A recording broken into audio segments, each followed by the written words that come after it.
Recording. Hey everyone, this is episode 426 of the OotiniCast, being recorded on the 9th of November 2021. Coming in close on Legacy of the Sith, but we're not quite there yet. And looks like Darklight Wolf is already in chat. Hey Darklight, let me go ahead and I need to put the pause on my stream now that it seems to be working. I am going to tweet this out. This is the raw version of the show, going out with any errors and bugs and flubs and whatever.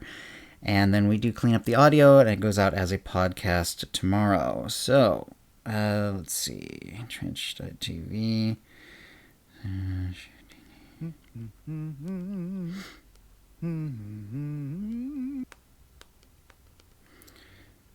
426. 426.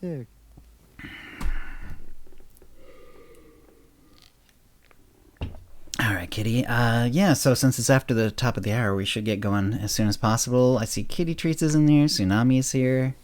Hey, everybody. Everyone's I'm ready to go. rolling I just in. Excellent. Let's do it. All right. Whenever you do that, I always think of Ron Burgundy. New York. Yeah, that's right. Unique New York.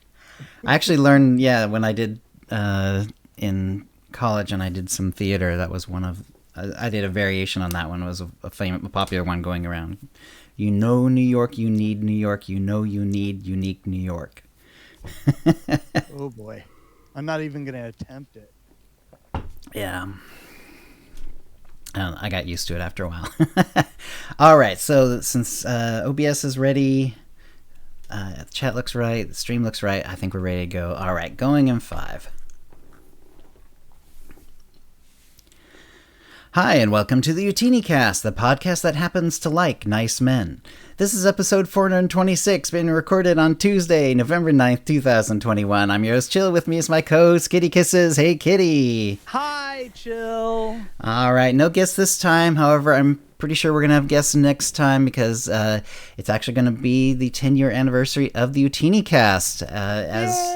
Long-time listeners will know, we did start the official show shortly before the actual launch of the game. So our 10-year anniversary is coming up next time. So we're going to have the show probably at a special time, or at least special day for sure, and possibly a special time as well. And we'll kind of have to get into the details of that later. But we're looking forward to that.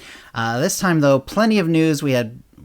It's funny, we were sort of not exactly complaining, but we were just noticing that, there just wasn't a lot of news out about Legacy of the Sith or anything else last episode. And then literally the day after we recorded, they started opening the floodgates, and there's been lots and lots of news since then. So there's plenty to talk about this time, but let's get on to our week real quick. What have you been up to, Kitty?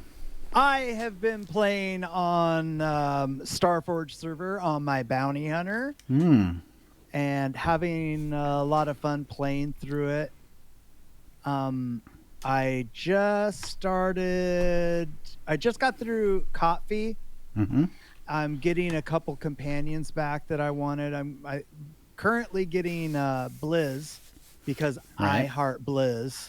Yeah. And what else?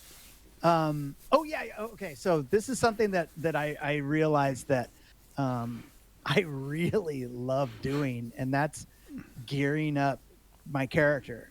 So I don't have any 306 gear on the Starforge. Forge. So I've been going at it and getting my tech fragments and selling them as soon as possible so I can get that lowest piece of gear up.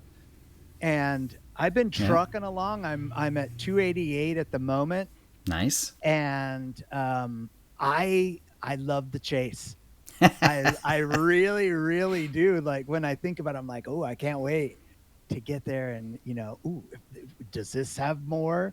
Whenever there's a drop, my eyes are on whatever item is in there. So that I can when you open your boxes and stuff. Up. Yeah. Oh yeah. It's true. I know what you mean.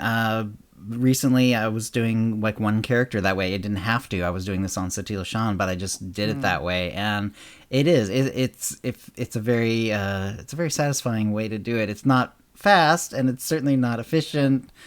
But but it is an interesting process anyway. So it's going to be, and it's going away. I mean, we'll be talking about it later. The new process is way different. But yeah, we'll have to talk about that. So that's cool though. So do you figure, I don't know, we still don't have a drop date for Legacy, but do you figure on being 306 reasonably soon, like the next week or two? I don't know. And because the whole system's going to be all wonkadoodle after 7.0, I've just decided to, I'm doing everything I can to get, better gear. But at the same time, I know it's going away. So there's I'm like, who cares? It's kind of a who cares sort of, right. It is. Yeah. It's just for the joy of it. Right, exactly, because it's too late in the expansion to even be thinking like, what if I want to do an operation or something? Right, exactly. It's like it's not happening. Yeah, and also I've come to the conclusion that once I get this character through the story, I'm just gonna leave him there and go back to Steel Sean. So there's just nothing there, which is great. There were some people in. Some viewers that were kind enough to, swap money. So like, I'll give you 100 million on Starforge. If you do it on Steel Sean, which clever. is really cool. That's really smart. Yeah, I hadn't thought about that, but if you find someone who you feel you can trust, there's no reason not to do it that way. And actually, that's a really cool way of doing it. Because like if I started playing on Starforge, I have basically nothing there. Yeah. I have one character that I leveled up like 2 expansions ago, and I think they probably have like 1 million or so credits and some gear, and that's that's it. That's it. So yeah, it's frustrating. Yeah, especially when you have a lot of money. But there was these two people following me around one day, and it happens every once in a while. For streaming, they were stream sniping, but in a good way, Okay. Not in that PvP way where right. You're PvP and they'll come and kill you. But they just were following me around, help me kill stuff and stuff like that. And then they're like, "Hey, we've got a present for you," and they end up giving me like a huge chunk of credits. Oh wow. And I was like, holy crap, nice. That's so nice of you. I appreciate it. So, my Starforge has some great players too, which is good. But anyway, I've been having a lot of fun with that. I judged a costume contest with Blue, Kogus, and Sith Lord Brit. Nice. The other day, and that was really fun. Right, it was Halloween themed, right? This was like after our last show, a few days after our last show. Yeah. It was villains and heroes was the theme. Nice. So people came, and man, there were some great stuff. And I think that someone saw you streaming, possibly, I don't know, your Loki character, because they had a Loki character on that was dressed almost exactly like yours. Nice. Yeah. But the horn version. Yeah. Well, the Mark of Ragnos helmet is really the one you want to go for if you want the Loki horn look. There's really nothing else that's similar to it in the game.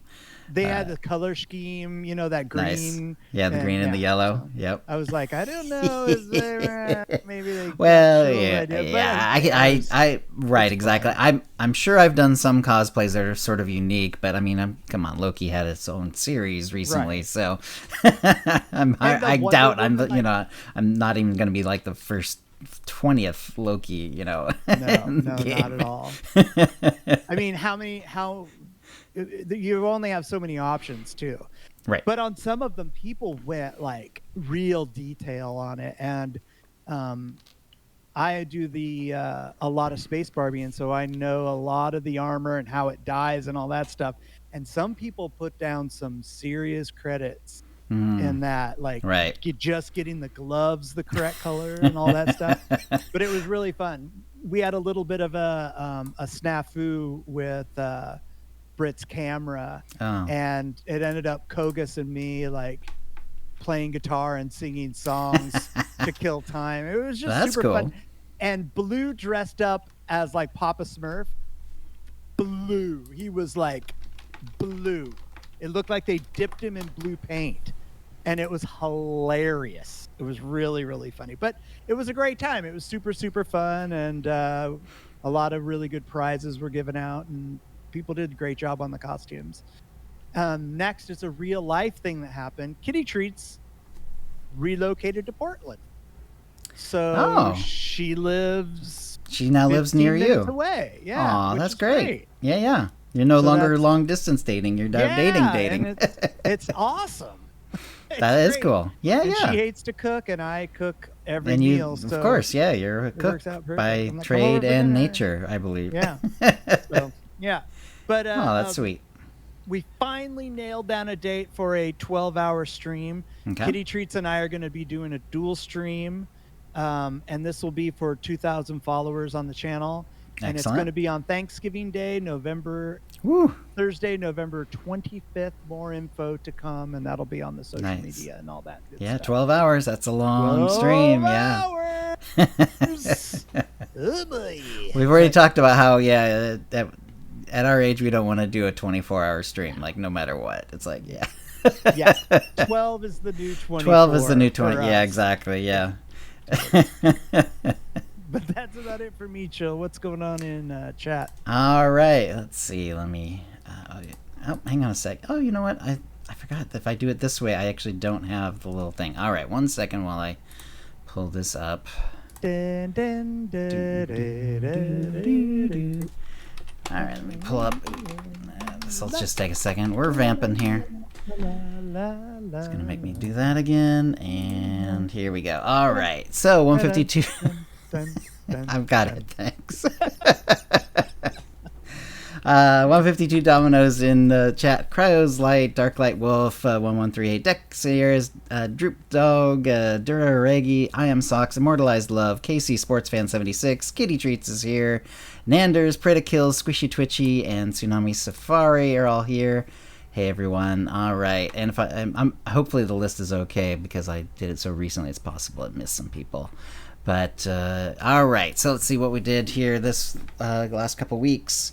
Last Friday did the Giardia Joyride. Did the Empire Side story mode. We did Explosive Conflict and then the Eternity Vault.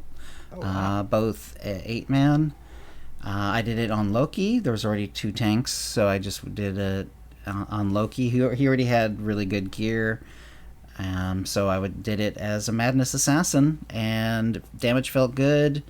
Was pulling threat, so it was really threat damage was going really well. So at some points, because it's like what happened was at some point this is a while ago now, but I don't know if I mentioned it.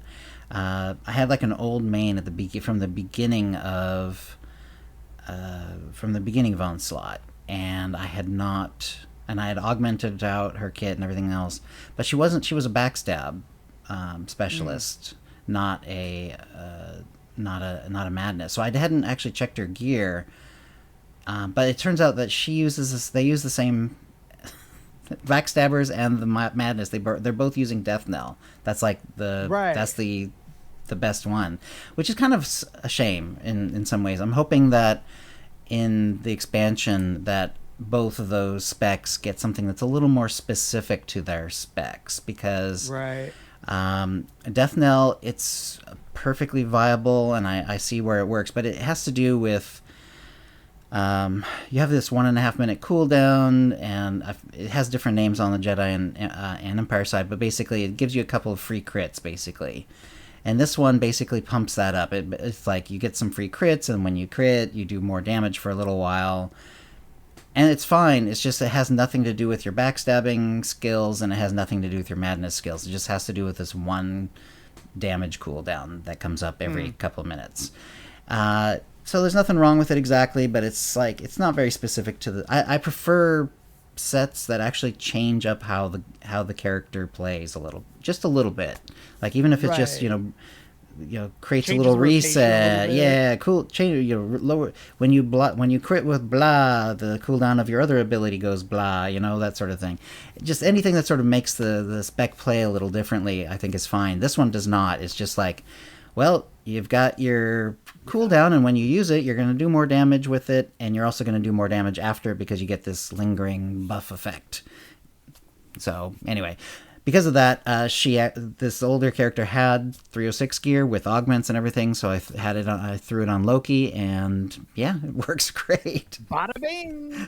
But the only thing I'm changing is I'm spending some credits to get the amplifiers over, because that's the one thing that does change, because instead of like weapon damage, you need periodic intensity.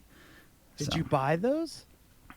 Did you pay them? I've been upgrading it. It's expensive, but I haven't been going like too crazy with it. I'm not trying to get it all gold instantly or anything like that, because that really does cost a lot of millions of credits. Right. I've spent several millions, but I am not. Yeah, but it's probably averaging like blue to purple. I have a couple of golds, a couple of really crummy green and white ones, and most of them are in like the purple and blue range. But we'll get it up there eventually. But anyway, so because of that, it's really good damage. I actually really do like the Spec now. It feels very comfortable. It's actually fun in sort of the longer fights with multiple enemies to spread the dots around and see all the numbers fly. It's always kind of cool. It's always the tactical is actually right? Yeah, exactly. And the tactical is actually really fun. The tactical is the sort of tactical that really does change you up.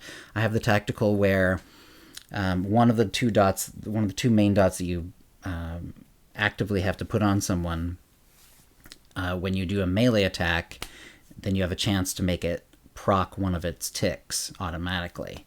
It's a 50% chance for most things, but then it's a 100% chance for your assassinate, which is like your, when they're lower than 30% health ability.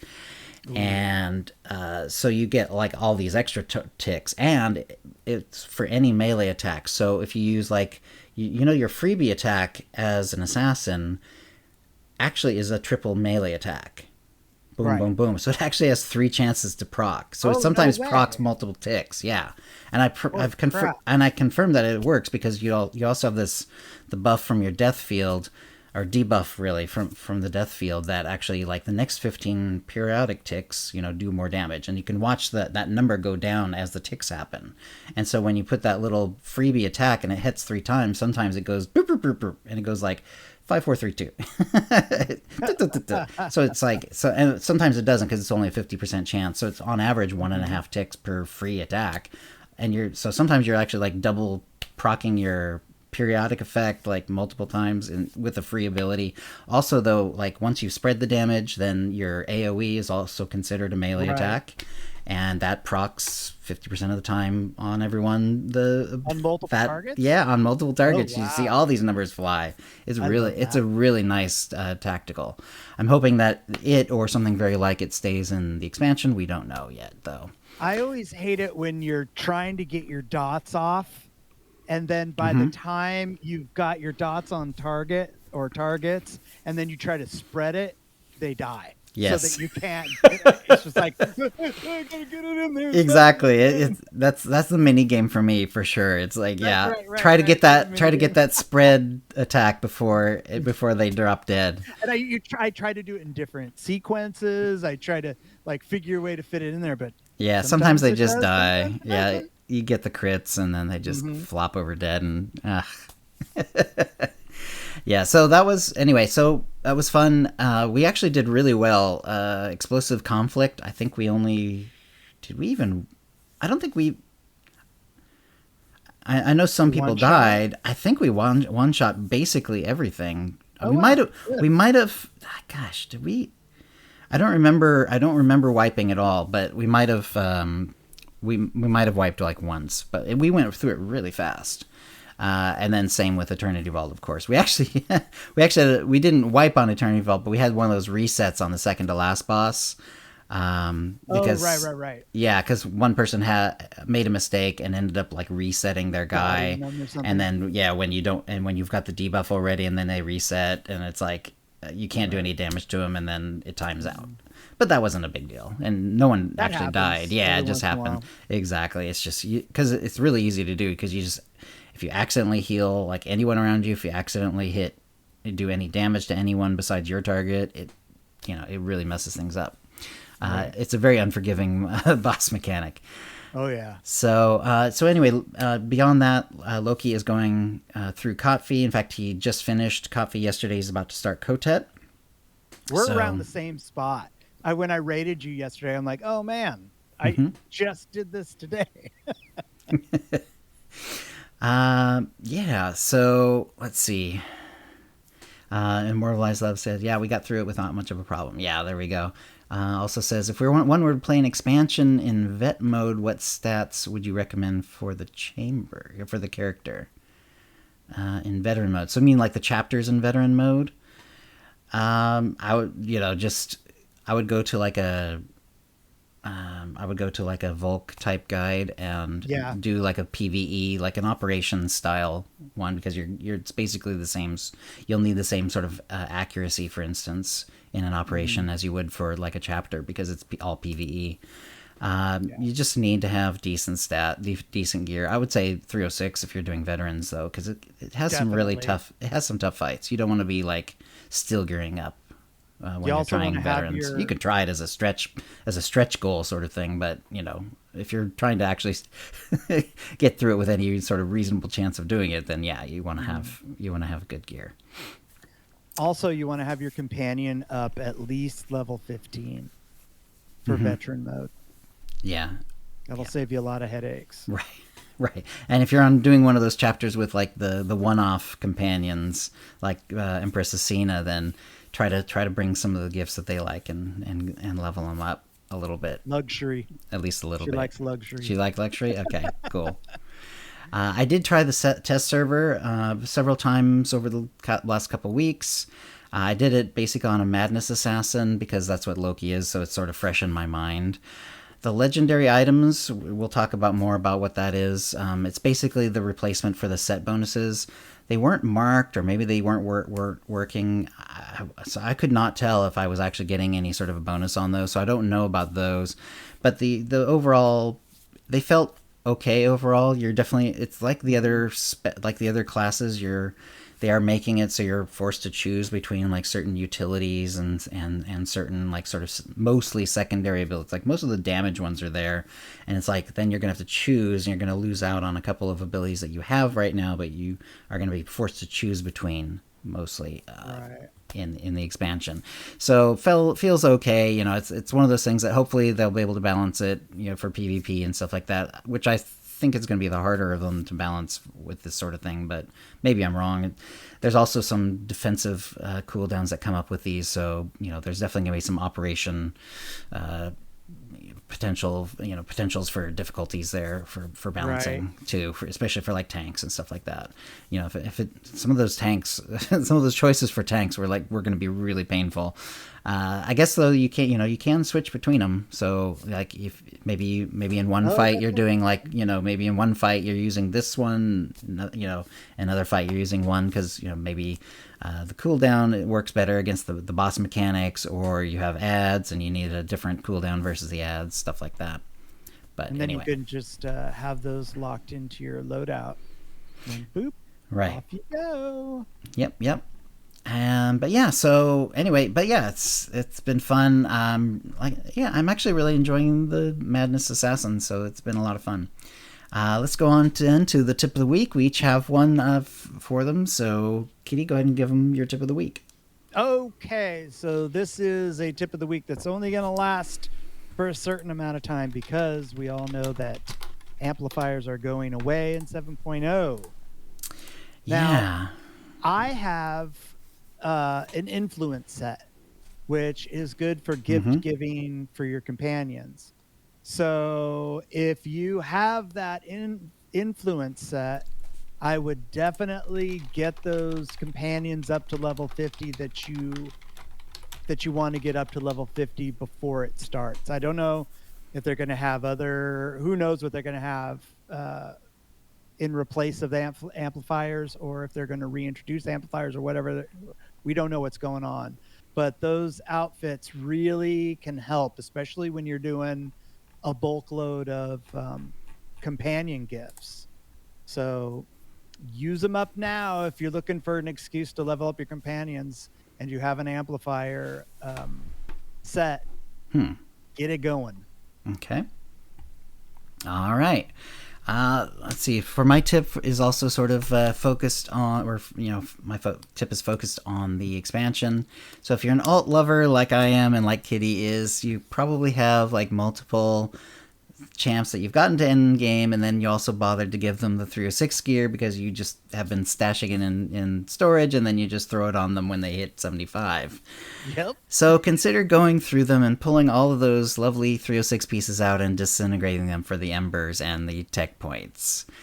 The embers are still selling for, well, I put 600,000 in the notes, but actually I was just on this in the game before the show, and on the Satil Shan it's like almost 900,000. It varies a little bit. The 306 gear basically isn't really usable in the next expansion pass, and it's certainly not past 75. So what you could do if you really wanted is have one sort of generic 306 set, use that as a leveling set for every character, and then just kind of put it back in storage, for anyone else you want to get from 75 to 80. And you might, like, if you're like me, you might also have a couple of Legacy Bank bays full of 306 gear, which isn't going to be useful in something like a month. We don't know. We still don't have quite the exact day yet, but it's going to be sometime in December, presumably, and that's basically a month away. Those can probably go as well. In fact, that was what I was doing right before the show. Is I went on my banking alt and I went through I cleared out 2 whole bays of 306 gear that I'm just. Hallelujah. It felt very weird because I've been saving it for so long. I actually still have some left, but it's kind of like the set gear, and it's like it's all kind of all over the place and whatever. And I got several, embers, and I got a bunch of tech points, which I can go either buy more embers, or you can buy that other material off the vendor or whatever, or just hang on to it and use it for something else. But yeah, we're getting down to the wire, and for whatever reason, the embers still seem to sell really well. I've sold embers basically on a sort of a weekly basis for several months now. It's like they always seem to go. People are still using them or buying them or hoarding them or stuffing them in their inventories, or I don't know what they're doing with them, but they're they're buying them, so that's all that matters to me. Right. So anyway, if you have a tip of the week, send it to OotiniCast@gmail.com before the next show for a chance to win a Tonfon, M8 3R droid pet code, or an M2B9 droid code, courtesy of BioWare, and an OotiniCast provided ultimate pack. And that will bring us to the Mind Trap. And basically there's so much information. It was sort of amusing to us that, like, literally the day after our last episode, the deluge started. So we did the Mind Trap about all this information that's coming out. What do you think of the LOTS changes we've learned about so far? And had 4 options. And let's see. Oh, hang. So the 4 options I gave, I decided to do it this way: was I like them, I'm undecided, don't like them, or I'm avoiding LOTS information. So, because I figured there would probably be some people who were like that, who was like, I don't want to know anything. I don't want any accidental spoilers. I like to go in fresh. And I want to go in fresh, and I want to figure things out for myself, or whatever the reason is. But I knew some people would be, wanting something like that. We had a pretty good amount of votes, 370 votes, and undecided was actually number 1 with 40.8%. Then it was almost a split between I like them and I don't like them. I like them 23.8%, don't like them 26.5%, so a little bit more than I like them, but they were both pretty close, and only about 9% were actually avoiding LOTS information. So yeah, so what did you choose, Kitty, and what did you think? Undecided. Okay. Because just like you, I don't want to either get angry or happy until I actually see what's really gonna happen. I'll have a decision once I'm playing them in the game, but I don't know. I've been playing MMOs for so long, and this isn't our first rodeo, right? So it's like, all right. Sometimes it seems like it's really bad, and that, like, test server, test center, or whatever game you're playing, whatever they call it, they don't add the final stuff until the end, and then you get a product that's completely different than what you played on the test server. And Okay. So I'm just like, let's see what it is. Okay. So I have an basically, idea. basically you don't trust that what you're seeing is going to like really reflect what you actually see in the game. Is what you're saying? Right. It's like It's if only I partial. wanted, It's so partial that you feel like the until you see the final product, it doesn't the pre information doesn't matter to you much. yeah, that's exactly. Okay. It's like if I had a winning lottery ticket, I would not consider myself a lottery winner unless I had the cash in my hand. You know what I mean? It's like I'll believe it once it's here, once I got my fingers on it. Mm-hmm. Yeah, so I was undecided, kind of for a different reason though. It's because I like some of it and don't like some of other some of the other stuff. Like I'm okay with like some of the simplifications, of the different classes. I understand for they haven't been really clear. They just basically said that there's like an ability bloat in the game that they're trying to trying to tamp down on. Which they seem to be really sincere about it because they're definitely focusing on it hard. uh, but it's like I'm not really, it's like okay, I'm not thrilled about that, but you know what I mean. It's like, so that's kind of like up the middle. And then when I was on the test server, I did enough stuff to get through the new 100,000 cap on the conquest to get some points to then buy some gear.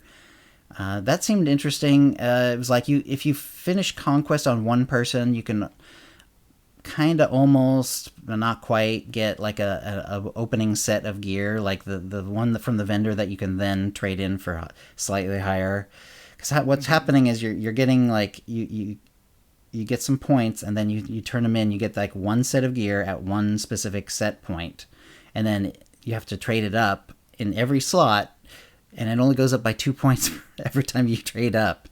And we don't know at least I don't know all the numbers yet, but like they start at like 15 points per item, and you get like enough. So even if you just do one person's conquest once, you can get almost a whole set. So which is fine. If you got alts, presumably you can do more with the conquest, and then because everything is legacy bound, it looks like like if you focus on DPS, you could basically get away with almost one set. But then if you're going to have like a tanking set, you're going to have to do some separate leveling. Right. If you're a healer, you're probably going to have to get at least the pieces that have accuracy to get something else on them instead. And then you're going to also have to worry about getting then the new implants or earpieces to get the set bonuses that you want. So, right. And anyway, but yeah, the 15 points, and then I looked at the next vendor. Okay, now I've got pieces that can be upgraded. What does it take to upgrade them? And instead of 15, it's like 45 per. So, and that was just for one upgrade, and then there's several more upgrades before you sort of hit the new cap. We're going to talk about this a little bit more in a bit, but it's going to be a long process for sure, especially if you're like a single player or single character sort of person. It's definitely going to take a while with like unless you have alts sort of like make conquest happen on more than one of them and stuff like that. So I and again it's like I don't know how that, it's hard to tell without like doing it multiple times and seeing like how long it takes to get to the end game, how that's going to really feel. But again, sort of undecided for me. So that was how I ended up at undecided. Yeah, it looks a lot like old PvP, the way you used to gear up in PvP when the game started. Mm-hmm. You got certain points, then you would change that in and grab the other gear. Right, and there was like 3 different levels, and right. then that would get you to the end one. Yeah. Right. Yep. That's been a while. I know. But we are going back to something that's very like that. So, let's see. As far as people's responses, so. Many seem good. I'm even happy with the not everyone gets top tier gear again. Yep, we're rewarding those who do the let's reward those who do the hardest end game content. I'm excited to see them in action. Just holding my final verdict until live. Another person, Graham, wondering what space is left for crafters. Unmoddable gear surfacing again with only a small bone thrown at moddable gear for min-max fans. Most of the last 4-year gear system is wiped away. I don't like the dumbing down of abilities or combat changes. I do like weapons and outfit designer though, which makes sense. Yeah, I think. Yeah, I doubt there's going to be many complaints about that. It's just a straight up improvement. Deck wrote in, I like the new gearing changes as long as they go back to weekly ops lockouts and let casual groups finish without resetting every day. That would be great. Yeah, well, that's another thing that we'll hit here in a little bit. Yeah, they're going to be doing a lot of resetting of that kind of mission, unfortunately, or I think mostly unfortunately. Although I guess anyway, we'll get there.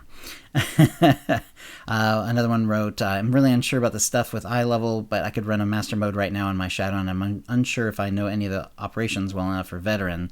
So I could spend an hour on my smuggler, ding 75, then open legacy storage and wipe an MM. So basically it's like someone who really likes to do the solo Flashpoint version of leveling up. That was certainly one way that we did a lot of gearing. Like I did a lot of initial gearing up on Satil Shan. Was my main at that point was invisible. I ran Red Reaper like many times because I don't know how it's going to work in the current one, but you basically got like all the drops, and it gave you a lot of tech points. It also initially gave you a lot of gear as well until you got to the point where it just dropped stuff that you couldn't use anymore. So yeah, I could see that being like something that I end up doing a lot of because flashpoints are one of the sort of the ways that they want people to get points and gear points, and if you can still solo it, then maybe that's a good way to do it. All right, and Fee has I'll be right back. Okay, Fee has to head out. She's at work in Spokane. She's moving there in a couple of weeks, and then started yesterday for training, which is cool. So congratulations, Fee, and hope. I understand you have to go back to your job and have a good one. All right. So while Kitty's away, I'll just do a couple more of these. Let's see. Fantastic, Alice. I can see the value. I just like the current system a lot, and I really like amplifiers. I have a full set of influence amplifiers. Yeah, I have a set of influence amplifiers myself, and yeah, that's not exactly going to be very useful. It's just not going to be useful at all anymore. Amsterdam said, every change to the combat looks terrible, but everything else sounds amazing. Yeah. Let's see. And then Tom said, still need to see it all in full practice once it hits live, but I'm not opposed to the majority of the changes. People saying it's going to kill the game are being melodramatic and need a reality check. I think a lot of the more casual characters won't care that much. Yeah, I think I see what that makes sense. It's definitely a different way of gearing up, but it's basically the last time it was like, be in the game and run Red Reaper or run Hammer Station if you needed to do it with friends because you didn't run a stealth character. And this one could be sort of the same. I mean, the method is going to be a lot different, but it might end up being functionally the same in terms of like just doing a lot of the same flashpoints over and over again. Dr. Bush wrote, let's see, he just wrote a funny one. Let's just keep going. Just wrote about retweeting. Michael Durfee, I like the combat style changes, not necessarily the butchered skill trees. I hate the new gearing system that punishes solo players. And so we'll talk about that. And Erica, excited about everything but the gameplay changes, which are horrific. So people basically like the weapons being added to the designer and everything, but a lot of people are really not happy about the combat changes. There's some of it in our chat too. It's like there's no ability bloat with Flop Plagues wrote. There's no ability bloat. That's nonsense. You reduce it too far, you homogenize the classes, and this failed miserably in WoW.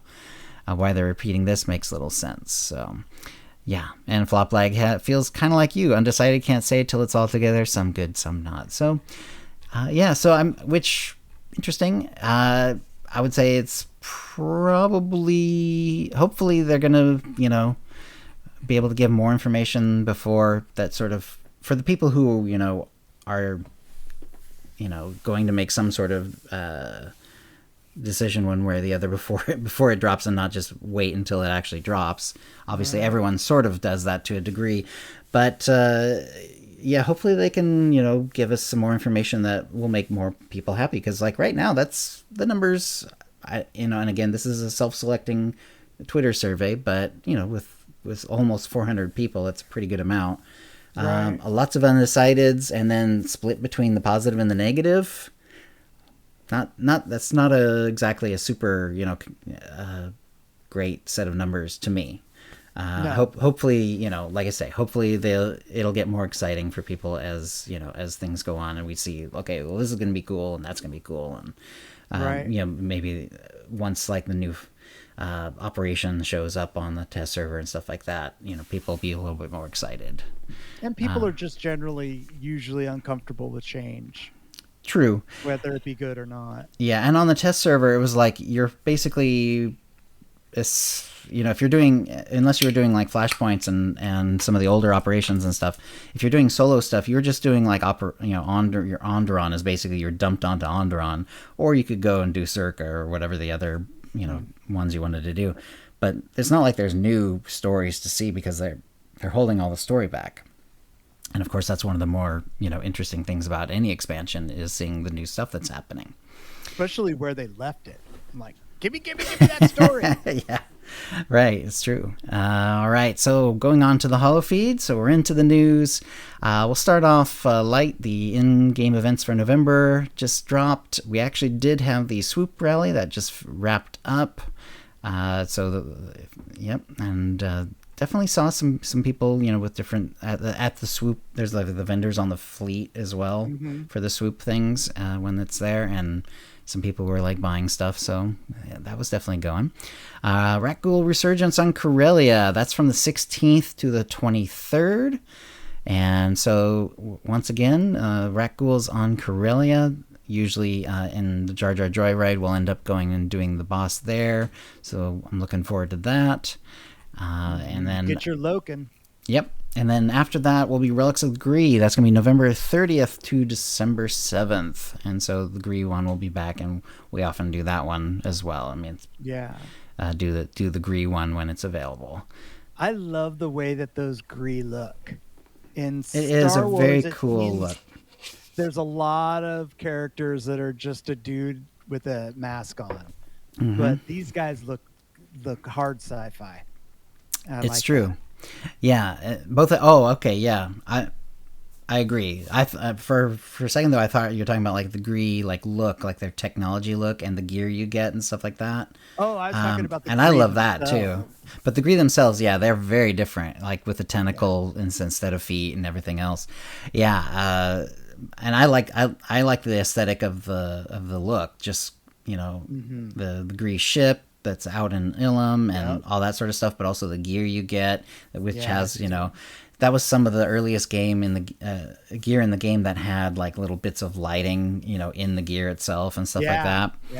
Now it's a lot more common, but back then it was very special, and it's still some of the better looking stuff. I feel it has a really nice aesthetic. It looks like the Gree are holding their hands, their tentacles, like Mr. Burns.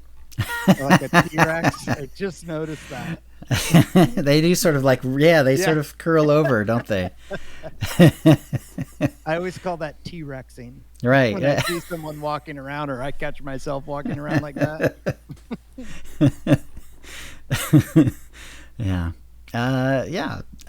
We still like, I always thought that they were like setting, like, because that was one of the earliest things that got sort of added to the game, essentially.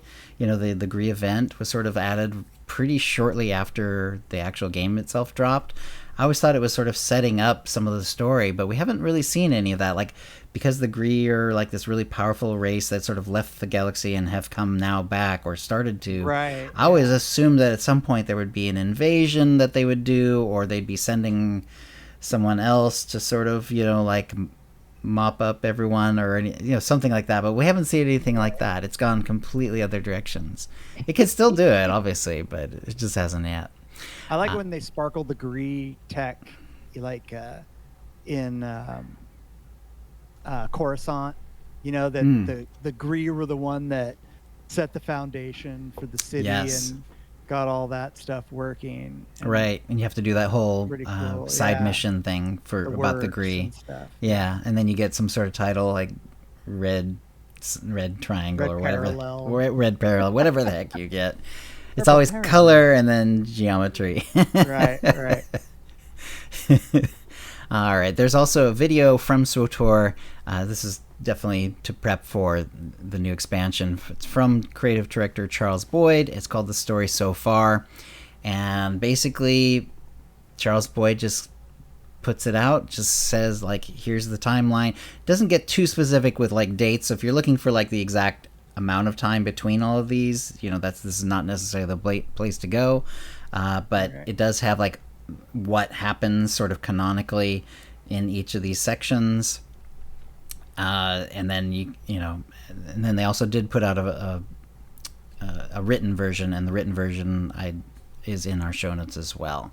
So it goes all the way through. Starts with the basic class story, goes through Rise of the Hutt Cartel, Shadow of Revan, Fallen Empire, and Eternal Throne, Onslaught, and then sort of like the stuff that's sort of like post Onderon, Onslaught stuff too. So we're gonna. It's a nice way to sort of refresh, or if you're newer to the game and you're still sort of like a little caught up and not sure exactly what the overarching story of SWTOR is, then this is a good way to get that. Mm-hmm. And yeah, they did a really good job. Very, very solid. I both like that they don't give an exact date, and it also drives me crazy. Yeah. He did do it. He has done it before. There are places on the internet to go to find out, okay, it's this, Rise of the Hutt Cartel is exactly this many years since, blah blah blah blah. You can find it out. It's just, this is not the way to do it. No. But I still again, sometimes I'm like, I want to know the exact date, and then I'm like, you know what? I do like the concept of, it's a long time ago in a galaxy far, far away. Fair enough. Yeah, we did. I think I did. Someone was asking about that because we were talking about this video, and we did look it up. I think it was Meltza actually, and it turns out, like, if you take your class story and then you add like all the time that's happened, it's like it's a pretty good amount of time. It's like 17 years. So if you assume that your character is like 20-ish, because most of the class stories you get the idea that you're sort of a young adult, right? 18, 20, 21-ish, maybe a little younger, maybe a little older. And of course, you can headcanon whatever you want, but in the story, when there is sort of a mention, it's usually a mention of you being pretty young, or up and coming in the case of things like the Bounty Hunter. And then so you're presumably by this time in the story, your character would have to be like 37 or something like that, right. Which is interesting. I like it. Yeah, let's see. So they also gave out information on the R4 anomaly operation. This is going to be the operation in the new expansion. So in Legacy of the Sith 7.0, they are changing how players gear their characters and how they grow their power over time. We're going to talk about that more too. For the operation, well, the TLDR, if I was gonna just shrink it down, so basically the operation is gonna be staggered. They're gonna give time for people to experience the expansion, to level up, to gear up, and sort of get ready for the expansion, and not just drop it on day one. So they didn't give specific dates, but it looks like they're shooting for sometime in January. So we're assuming December now for Legacy, so that's roughly a month-ish. Beyond that, some of the other changes are the harder versions of the operation are going to be actually dropped even later than that. So it's basically going to like start early, start with story, and then it's going to get the harder ones later, or story veteran, and then like the harder ones will be later. It's also going to be only an 8-man. So older ones are still gonna keep the 16-man. This one's only gonna be 8-man. So I'm not sure how I feel about that. Historically, I've mostly done 8-man, but I know a lot of the Giardia Joyrides, when we've had a lot of people around, we just bumped it up to a 16-man. On the other hand, though, the older ones still will be 16, so we can still do that for for the the older ones, which are a little easier anyway. EV, EC, Taboros, Courtyard, and all that. They hope to have the operation on the PTS soon once the 7.0 PTS wraps. So what we're going to do is we're going to see the sort of the ending of the 7.0 PTS, and there's going to be an operation PTS at some point shortly after that, they hope. So let's see.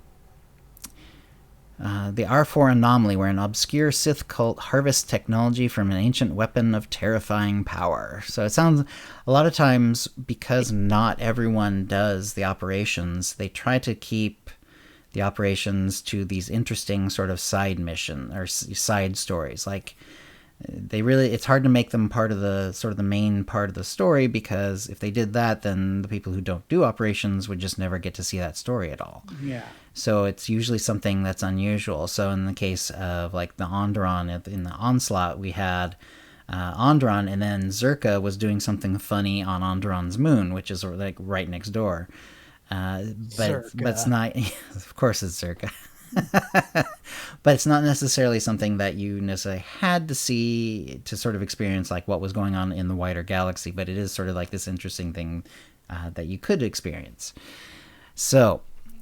Eight player mode only. I'm sure there's 16-man op groups that are going to be disappointed about that. Maybe they'll add it later, hopefully, but we'll see. But right now it's just going to be 8-man, yeah. Right? So with Legacy of the Sith coming holiday 2021, we're targeting January 2022 to release the operation. The staggered release also allows us to quickly put our players should continuously grow in power gearing philosophy into practice. Players can expect new gear to acquire when the story and veteran modes for R4 Anomaly operation become available. Let's see. Yep. So there we go, and that sort of gives a hint as to the gearing, which we're going to get into next. So gearing in 7.0, and let me do a little TLDR on this one as well. They're kind of getting rid of a lot of the randomness. The renown system is going to be gone completely in 7.0. 326 is going to be the initial cap for all methods of gearing except for operations, which will go to 334 for veteran for the newest operation only. So if you are doing even operations, but it's like story mode, EV and stuff like that, you're not going to be going higher than 326. But if you do want to get gear that's over 326, the newer, harder operations are going to be the only way in the game to get it. Obviously, some people have been not terribly thrilled with that idea, as others don't care, or fine with it or whatever. In the case of PvP is going to be capped in such a way that operations gear won't outstrip you in war zones, because you'll actually be geared down to PvP cap. So floors and caps, and floors and caps for every style of gearing, whether it's solo, flashpoints, operations, or PvP. Those floors and caps are going to be ratcheted up at some point during the expansion, where you start at a higher level and you can get to a higher level at some point. Yeah. I think that makes sense too, because otherwise you just sit at one level for so long. It's been 306 basically, long for all of Onslaught, so that's a long time. So itemization. So they have the legendary items, which unfortunately I went back into the test server again. I just could not find any the set bonuses are basically going to go onto implants and onto earpieces, and unfortunately I was not able to find. I went there. You go to the vendor, and there's nothing. The pieces are there. They're the high level, but they're not. They don't actually show what they do or even indicate if they're working properly. So I don't know. So they were set pieces, but no set pieces. On the test server, yeah. We know how it's in theory how it's supposed to work, but I wasn't able to go on and see this is the ones for the Madness Sorcerer or Madness Assassin that I've been playing. Oh, right. So I don't know how those work. So the philosophy for gearing and progression in 7.0 is to ensure the players have the gear they need to play the content they want, and that they can grow their power over time. Whether players here for the story or to take on the most powerful challenges in the galaxy, we want there to be something a player to look forward to that makes their character stronger. Legacy of the Sith will be reintroducing the vertical progression path for gearing. This type of progression is not new to the game, however 7.0 will offer players new experiences and ways to obtain gear. Within a game update, a player can regularly work toward getting stronger and know that more power is on the horizon. Another key component of our philosophy is to remove randomness, referred to as RNG, from the equation as much as possible. When RNG is used often, it causes a variety of issues, such as inflation in the game's economy, bloat in a character's inventory space, and removal of player control in acquiring and equipping gear. The Renown system was meant to mitigate issues caused by RNG by providing alternate opportunities to earn gear, however, it wasn't effective in that goal. Issues caused by RNG can lead to a frustrating gearing experience, and we want to remove those hurdles. Which I'm perfectly, that makes sense to me, because, like, it hasn't happened to me a lot, but yeah, when I was doing the initial leveling, sometimes you need that one piece of gear and it just was not coming. And even if you go to the vendor, sometimes you get unlucky and you don't get a real upgrade. You get a side grade, and it ends up taking longer than you would like it to, for sure. And you kind of waste, tech points and stuff doing that. There are 2 points players should keep in mind when it comes to upgrading their gear in 7.0. The first is that weekly content will be the fastest and most efficient way to obtain upgrades. And secondly, risk is rewarded. If a player chooses to complete content on a higher difficulty, they will be rewarded with better gear. So the majority of gear upgrades will be offered through the weekly mission rewards or by trading in reward gear to purchase an upgrade. When a player receives an upgrade as a mission reward, that upgrade will affect the player's lowest rated equipped piece of gear. If it's being traded in, the player can decide which piece of gear to upgrade instead. So, which is kind of cool. So, if you've got mostly a one piece, but you have one that's lagging, that's the one that's going to get upgraded. Right. That's good. Yeah. Instead of dealing with a large quantity of drops from bosses, players will receive one of 2 possible progress rewards, a type of currency that we could trade into a vendor as part of the gear upgrade flow, or rewards that can be used towards an upgrade. So basically, I didn't really experience this on the test server because I was doing the solo stuff. So I was basically just try to get your conquest goal, and then you get a bunch of points that you can then go to the vendor and buy gear and or buy upgrades. That's the whole, that's what that's all about.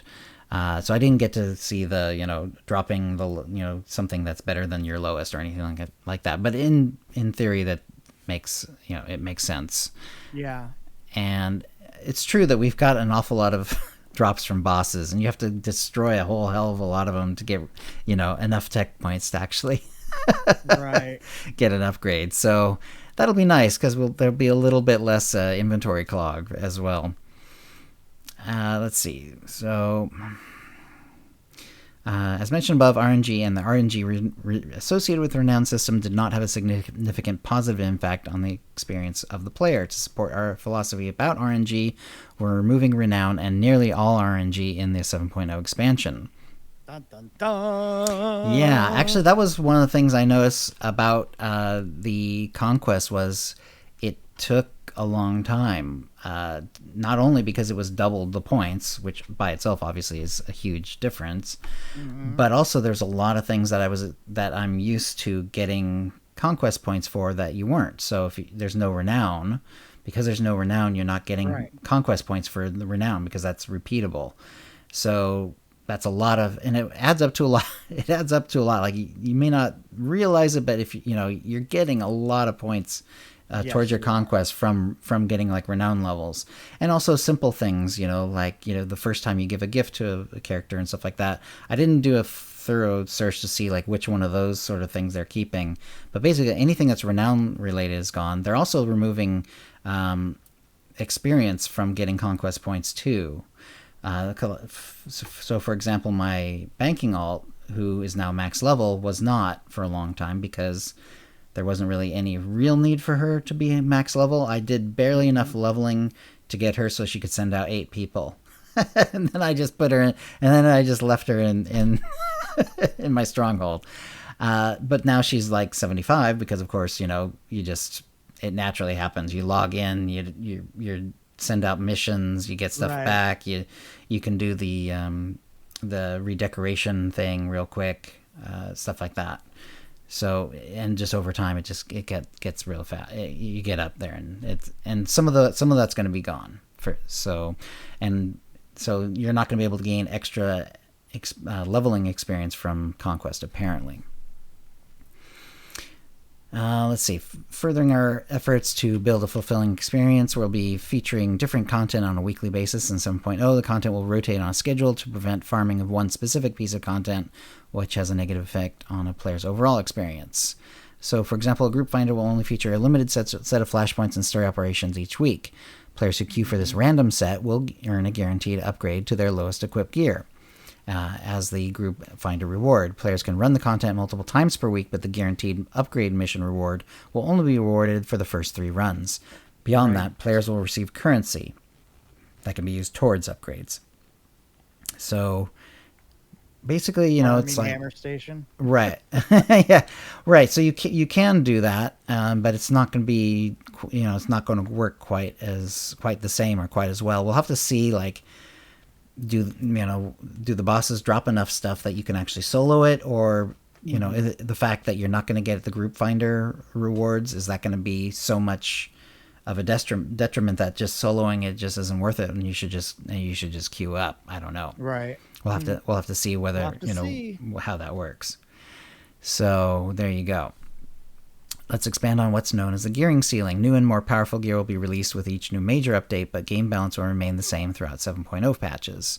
Content that may have been too difficult or intimidating at launch will eventually be outgeared, giving players an opportunity to level up to higher difficulties and also learn the mechanics of the content at their own pace. As the expansion updates get released, we'll also raise the floor, or the power of base gear, so that new players who happen to join the expansion at midway aren't left behind by the power growth. Yeah, I can see them needing to do that, because it's clear, like, especially if you're doing it mostly solo and you're just going to get it from conquests and stuff like that, and you're going to need to upgrade every piece of gear multiple times, and and at least the first upgrade from the very first upgradable one to the second is 45 points per piece, and there's 13 pieces or whatever you have to upgrade. And I don't know what the later upgrades are. How many points the next ones are going to be, but if it's going from 15 to 45, it's going to be a lot of points. It's going to take a long time to get geared up just from doing solo stuff. So yeah, the fact that the floor is going to go up is going to be helpful.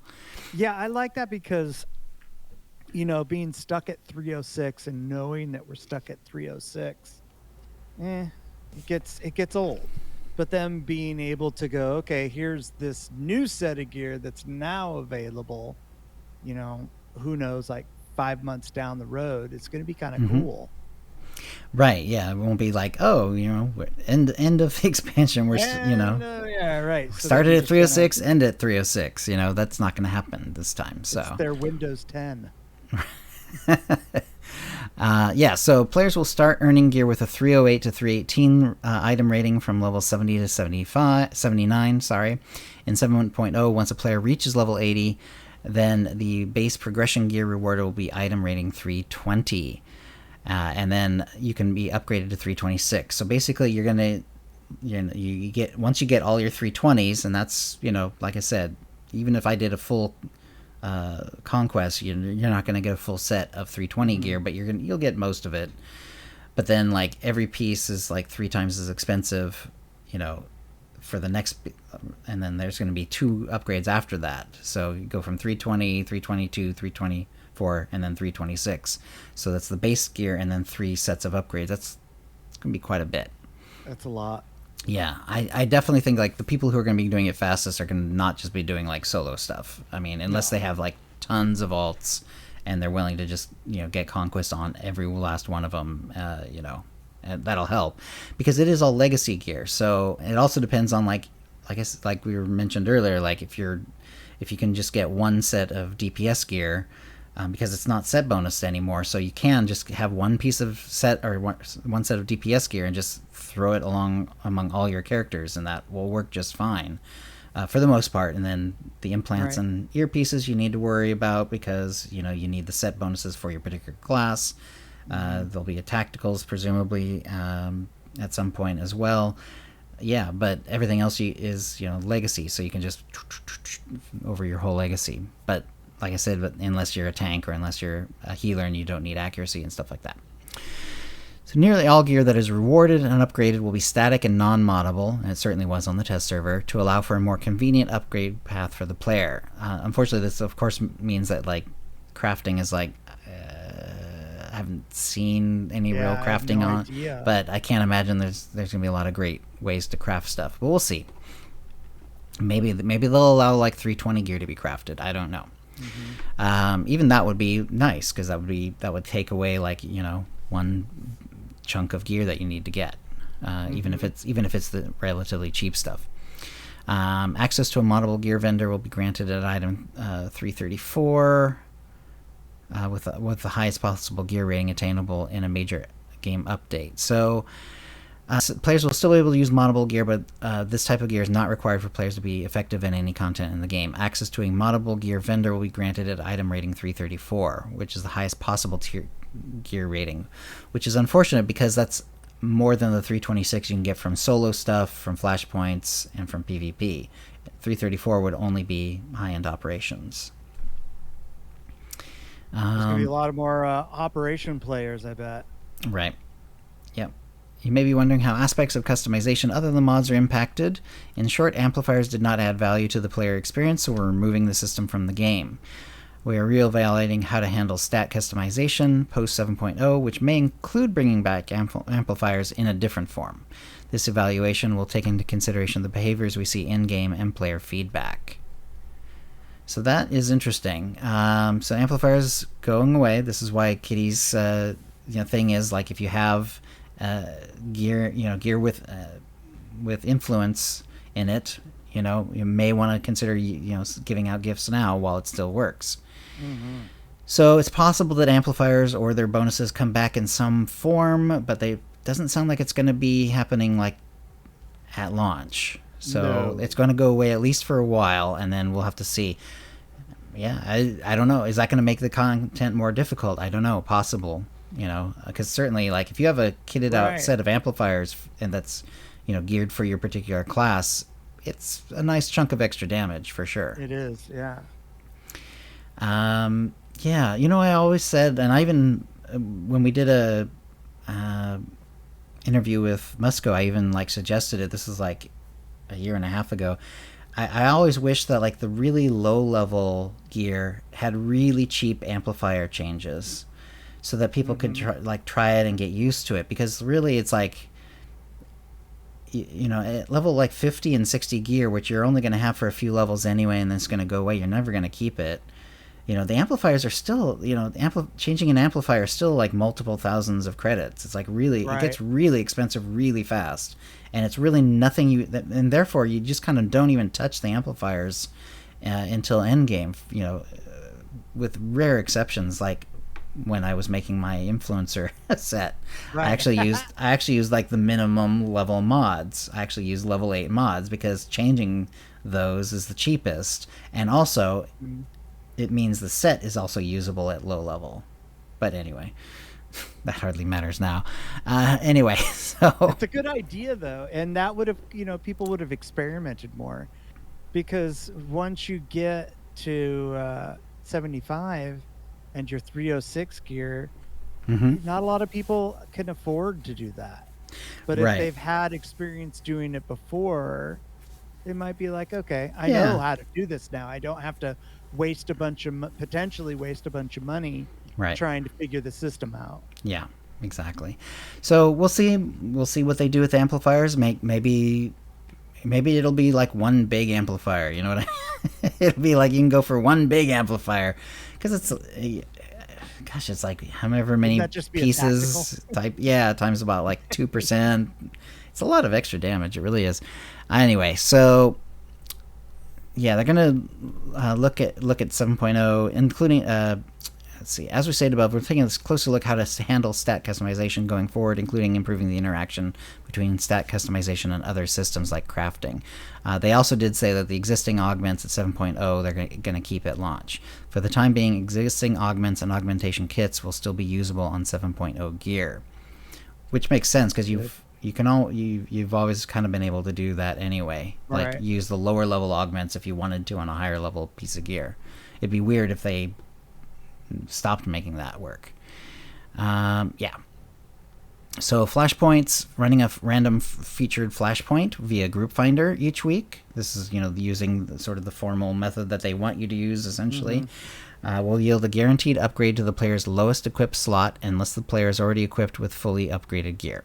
In this scenario, players will receive gear that can be disassembled into currency that can be used for future gear upgrades. Flashpoints will continue to drop crafting materials and vanity rewards as they do today. In addition to these, flashpoints will also drop upgrade currency or gear that can be disassembled into upgrade currency. So players can trade the following to upgrade gear: flashpoint upgrade currency, daily and heroic currency, conquest currency, credits, and a piece of gear that they choose to be upgraded. So there, and on the fleet, they actually have different vendors for the different styles of content. Currency? Yeah, Oh, okay. of content. So like if you're doing conquest, there's a vendor with like conquest gear upgrades, and if there's another one for flashpoints and operation stuff like that. So it's so the stuff that they give are actually different. Like it's different types of currency. I don't know if that's necessarily the best choice, but It's. it Do you kind remember of, when they took it because all I'm not sure away? how I'm not sure exactly how that's going to work. Like if you start gearing up flashpoint gear, like let's say your headpiece is from a flashpoint, well, whatever, but then you stop doing flashpoints. It's like, can you take the flashpoint one and upgrade it with stuff from the conquest gear vendor or not? I don't know. Hopefully you can, but I don't know if you can or not. Anyway, we'll have to see. I just remember when they were like, "Hey, there's too much currency in the game. And they condensed it down to like supposedly one currency, and then slowly going back up, and now we're basically back at the start where we were when before they changed it all." Yep. Sorry, chat room. That was getting really obnoxious. So let's see. All right. So in a future update, this max would increase to item rating 328 for veteran players and item rating 330 for master players. So it's 326 at the start of 7.0. And yeah, but like I say, it's 326 basically for all the different styles of gear, or all the ways of getting gear except for operations. And even then, it's only like certain more difficult operations.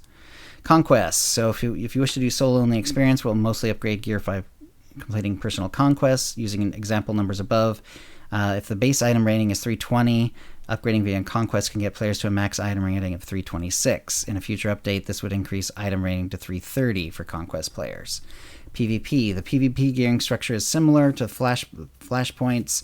Weekly missions will award guaranteed gear upgrades, and crates for match completion will award upgrade materials and side grades that can be disassembled into upgrade materials. PvP war zones and arenas will feature both a statistical floor and ceiling. This allows a wide range of participants to join, gives a clear gearing and upgrade path exclusively through PvP activities if desired, and will stat cap anyone joining with higher gear rated than allowed. So at 7.0's launch, PvP activities will award base gear starting at item rating 316, allow for upgrades up to item rating 326. The floor and ceiling of gear earned via PvP war zones and arenas will all rise over time, and they will share those details at a later time. So, it's interesting though that it starts at 316 and not like 320. I don't know why they're not starting it at 320. I have no idea. That sounds like a pain in the ass, actually. It sounds like just another step, or it sounds like two several more steps. Yeah. It Yeah. sounds like 316 to 318 to 320. I wonder if they're. I don't know. This is I'm just a guess that maybe they'll maybe level faster or something. Yeah, I don't know. Maybe, or right, Maybe. exactly, or maybe it's just the idea is like if you're one of those people who are just essentially leveling via PvP, then you have somewhere to start at beyond beyond the Right. base. So I don't, and again, I don't know how like if you do get some gear via conquest, will you be able to then take PvP points and upgrade it at that vendor, or do you have to start from 316? I don't know. We'll have to see that. And that just seems so this is the only place I've seen that happen too. Yeah, it's weird. So I'm not sure. I'm hoping that these are going to be kind of like upgradable via whatever. You know what I mean? Like if you so if you happen to do a flashpoint with some buddies, but your flashpoints aren't your thing, you're not stuck with like one headpiece, that you have to upgrade. by going back and doing more flashpoints, or getting it to get enough flashpoint materials to do it at the flashpoint vendor. I'm hoping that you can take that flashpoint gear, headpiece you got, and if you need to, upgrading it via the PvP vendor or the conquest vendor or whatever. Right. I wonder if in open world if there's going to be some 316 drops. And the reason why they put them in PvP was because if someone just wanted to PvP, they could still get that gear. Right. Well, they did say that like it's gonna get up to, it's like right underneath the 320 is gonna be like the solo leveling experience stuff. Right. So I mean, I guess if you were just strictly only doing PvP, then at least you would have some way to get some sort of upgradable gear. So. But why it doesn't start at 320, I don't know. I don't know. And then operations. Operations are going to be divided into two categories: legacy operations and current operations. Legacy operations, or all operations not introduced in Legacy of the Sith expansion cycle, will allow upgrades with item rating caps determined by difficulty. Current operations, in other words, the Legacy of the Sith ones, will operate differently. Gear tokens will drop directly from bosses and will be tradable among the group. For example, after defeating a boss, one player may be awarded with a token for pants with an item rating of 328. They could then either turn in the token and choose their gear or trade it to another player. We believe allowing players who participate in large group content to gear up others quickly mitigates changes in the group dynamics when leaving or joining the group, and is a crucial piece to this type of gameplay. Based on the item rating examples discussed in the previous sections, veteran legacy operations, so in other words like EV and all those, will allow upgrades at 7.0 up to rating 236, while master legacy operations, so you can do older operations that get higher than 326, but it's master legacy, which is pretty tricky. Like those are not easy operations to do. No. Never have been. Will allow up to item rating 330. The story difficulty for the R4 anomaly operation will drop item 328 gear. So in other words, higher than you can do from anything solo. So I don't know what the minimum gear requirement is for it, but if you can manage story mode, you'll get 328 gear, which could overcome a lot of gearing time that you would take otherwise. It's a great way to get people into the operation too. Yeah, I'm kind of assuming you're gonna have to have pretty close to 326 gear though. I can't imagine that, you're going to be able to go in undergeared, even though it's story mode. The veteran difficulty mode for R4 anomaly operation will drop item rating 330, 332, and 334 rated gear. But remember that, even the operation isn't going to be available immediately anyway. Right. Over time, as new operations, difficulties, or operations are introduced, new, more powerful gear will also come with those updates. I love that. Yep. All right. Lots to kind of parse there. Basically, there's a lot going on. the TLDR it's 326 for everything except for really hard operations. The master mode of the older ones are a little bit higher. They're 330. Story mode for the R24 one is 328, and veteran will be 330, 332, 334. So so it's gonna. It certainly does seem like it's going to take a lot of playtime to get geared up for sure. However, because it's all legacy, for the most part, you're going to have one set of gear that's going to work for most of your characters, and then you have to do a gear up again for tanks, and then at least a partial, if not a full gear up for your healers, depending. And did they say that these are legacy bound? The gearing? All the gear is legacy. Okay. Yeah. Whew. So at least you only have to do it once. Yeah. That would be just soul crushing. Yeah, it's going to be it's going to take a lot for sure. This is definitely like, at least it feels to me like it's at least going to take as long as it took to gear up starting from scratch, on a server, as it did in Onslaught. At least that long, and maybe longer, because like they seem to be trying to cut down some of the shortcuts, like stealth running Red Reaper over and over and stuff like that. Right. It doesn't seem like it's going to work as well. They seem to be get 3 tries. Yeah, well, it depends on what the bosses drop, because you won't be getting the flash, the group finder gearing, which is kind of like one of the things that they seem to be like really focused on. So it depends on whether you're getting any gear that can be destroyed for like points, essentially, to get upgrades and side grades and stuff like that. Not side grades, but upgrades. Yeah, so it's one of those that's like, okay, well, at least we kind of have some idea of how it's going to work. Yeah. I'm really excited to see how this goes. Right. And whether I like it or not, I don't know, but I am excited for a change. Right. I think ultimately it's going to feel kind of similar, because in Onslaught, when you did that first gearing run, you're basically just, there's a little more randomness because that they got rid of, but basically you were like you're basically going to the vendor a lot of the time and using your tech points and like literally like, okay, my boots are the lowest, so I'm going to get new boots. Exactly. Okay, that has now caught me up on boots. Well, now, my top implant is a little low, so we get an implant. Oh, now I'm out of tech points and I got to go get some more.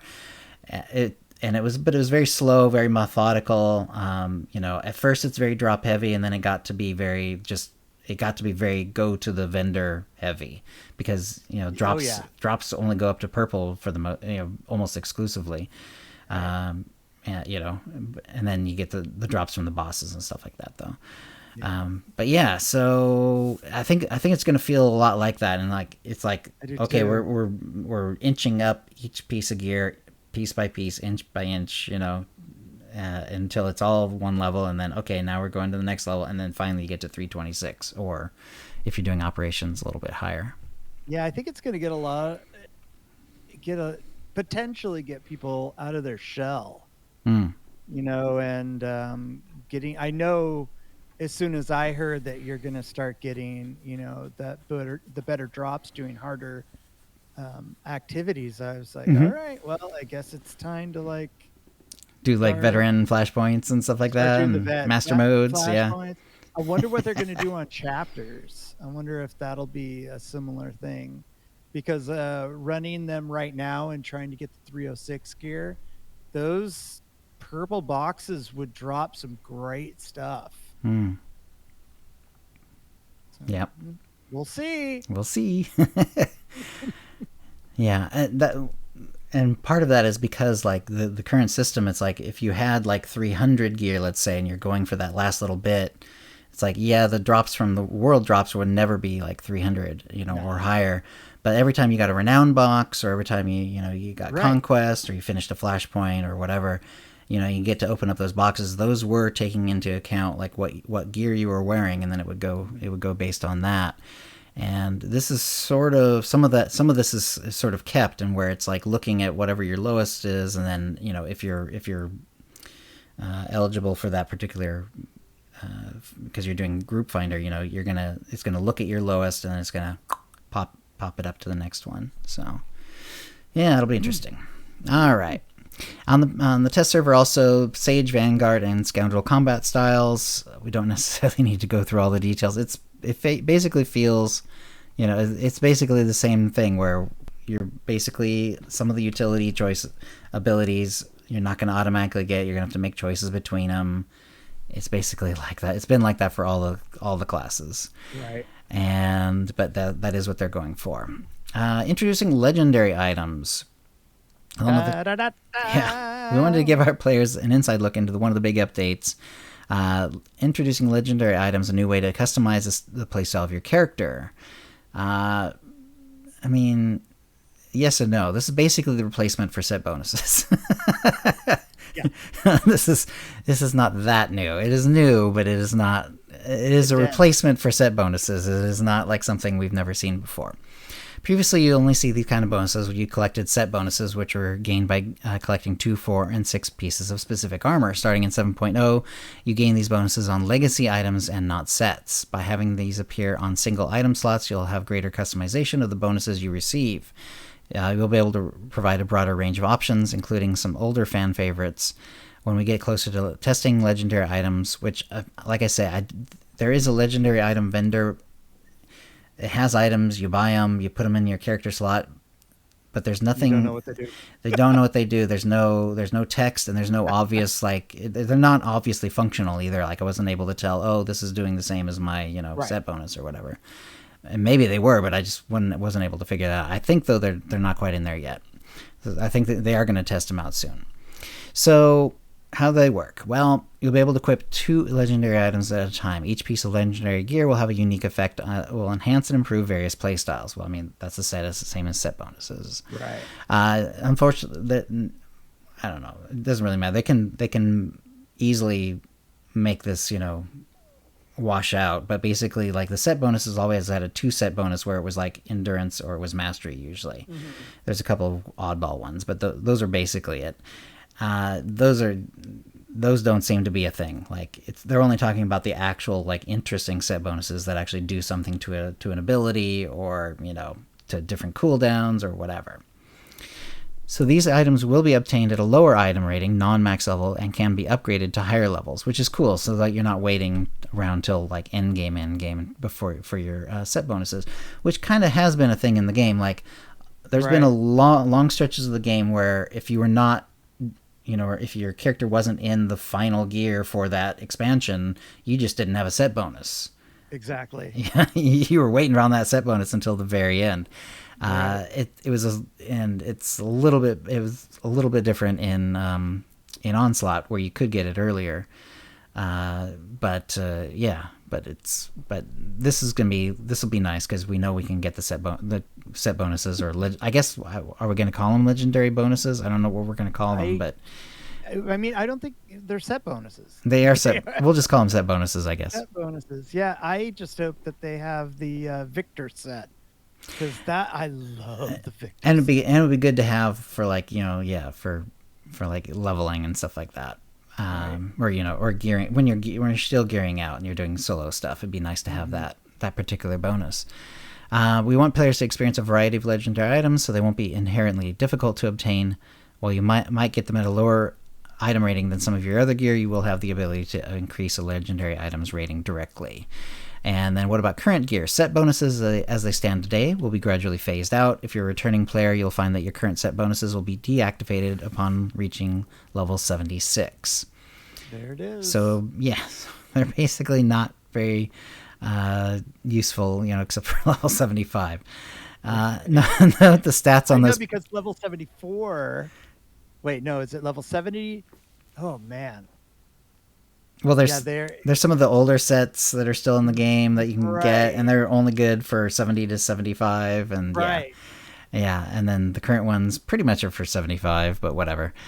Anyway, you couldn't really get them on your character until you're 75, is why I think of them as 75 sets. But technically, I don't know if that's going to be the case, or whatever. But anyway, I think it's basically going to be a 75.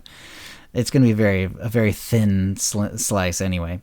Note that those stats on those pieces of gear will still be applied. So if you have 306 gear, it's not like it all goes away. It's just the set bonus that goes away.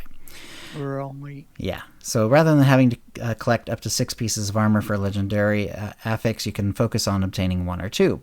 Being freed from the restriction of set bonuses will also allow you the freedom to mix and match armor to your heart's content, allowing you to customize your characters more than ever, and without losing the effects and abilities you were accustomed to having previously. And so more items on it, more details will be provided in the near future, they say. Well, that's interesting. I'm wondering if one of the reasons that they did that was because you're going to want to hit certain numbers on your stats. And you're going to need to mix and match those armor sets to meet those needs in order to get those numbers. Yeah, I don't know how that's going to work. You used to just get a mod, throw it in there, and you could get whatever you want. But This way, it sounds like all the stats are just kind of glued to the set. They are, yeah, and they exactly are. In fact, when I was doing the test server, I was like trying to get my accuracy to 110 because I was wondering like, can you get to 110 easily, without, with 320 gear as opposed to waiting until you have 326 gear. And it wasn't easy, like, and even then, I didn't think I really got all the way there. I was at like 108%, even though I had chosen all the. Like you have the armor. The armor is basically it is what it is, and then but like the implants, you could choose ones that had accuracy and earpieces as well, accuracy, or it could be crit or alacrity.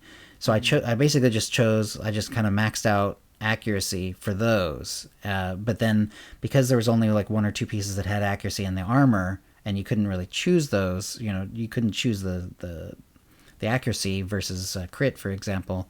You're kind of stuck after that. Because there's no other way to gain accuracy unless unless you're going to throw in an accuracy augment, which might be sort of something that might be a thing in the expansion. We'll have to see. Right. Apparently, the augments are not how I was reading that text earlier. Augments are basically not changing at all. It doesn't sound like they're even adding new ones because they kind of made it sound like they're just going to keep those. Well, there's those ones that they and there are accuracy augments. So right. And then there's those sets that one last augment set that took that new mat in order to create. So that's as new as we have. Yeah. But I think you're right. I think you're gonna have to do a little finagling, which is kind of cool. Right. We'll have to. I mean, that kind of gets the min maxers happy. Right. We'll see. It may very well be that like augments become sort of the way to make sure that you get the right amount of accuracy in the expansion. Because I don't see myself doing like, well, first of all, veteran of the new the new operation is not even going to be a thing for a while. And then when it is, it's like I'm not in a hardcore operation group at the moment, so I don't see myself doing that at all. Right. So because of that, I'm not going to have modifiable gear. I'm going to have set gear not set bonus gear, but gear with set stats. And that means the augments are going to become a really important way of changing those stats and making sure you have the right accuracy. It's going to be kind of funny. You hit level 70, you put your old gear on, your all your stats are perfect the way you like them. You got 110 accuracy, and then ding, and it's like, oh, now I'm 108.5 or whatever. Like, what happened? Did I get hit in the eye with something? Why's my accuracy suck? Yeah, that always happens every time. It always goes away, and then it'll be like you'll have to like think of things like, okay, well, I have like I'm working on a set for my DPS, but I've also got a healer, and I want to gear them. Well, they don't need accuracy, so I think what I should do is for my DPSers, I should put the accuracy augments on my weapons, because the weapons might be different for the healer. They might not, but they very well might be, depending on what characters you're playing. So right. So it might be like, okay, well, I'm gonna put accuracy on my main hand and offhand. Hopefully that's enough, and then the other ones can be crit or whatever, and then.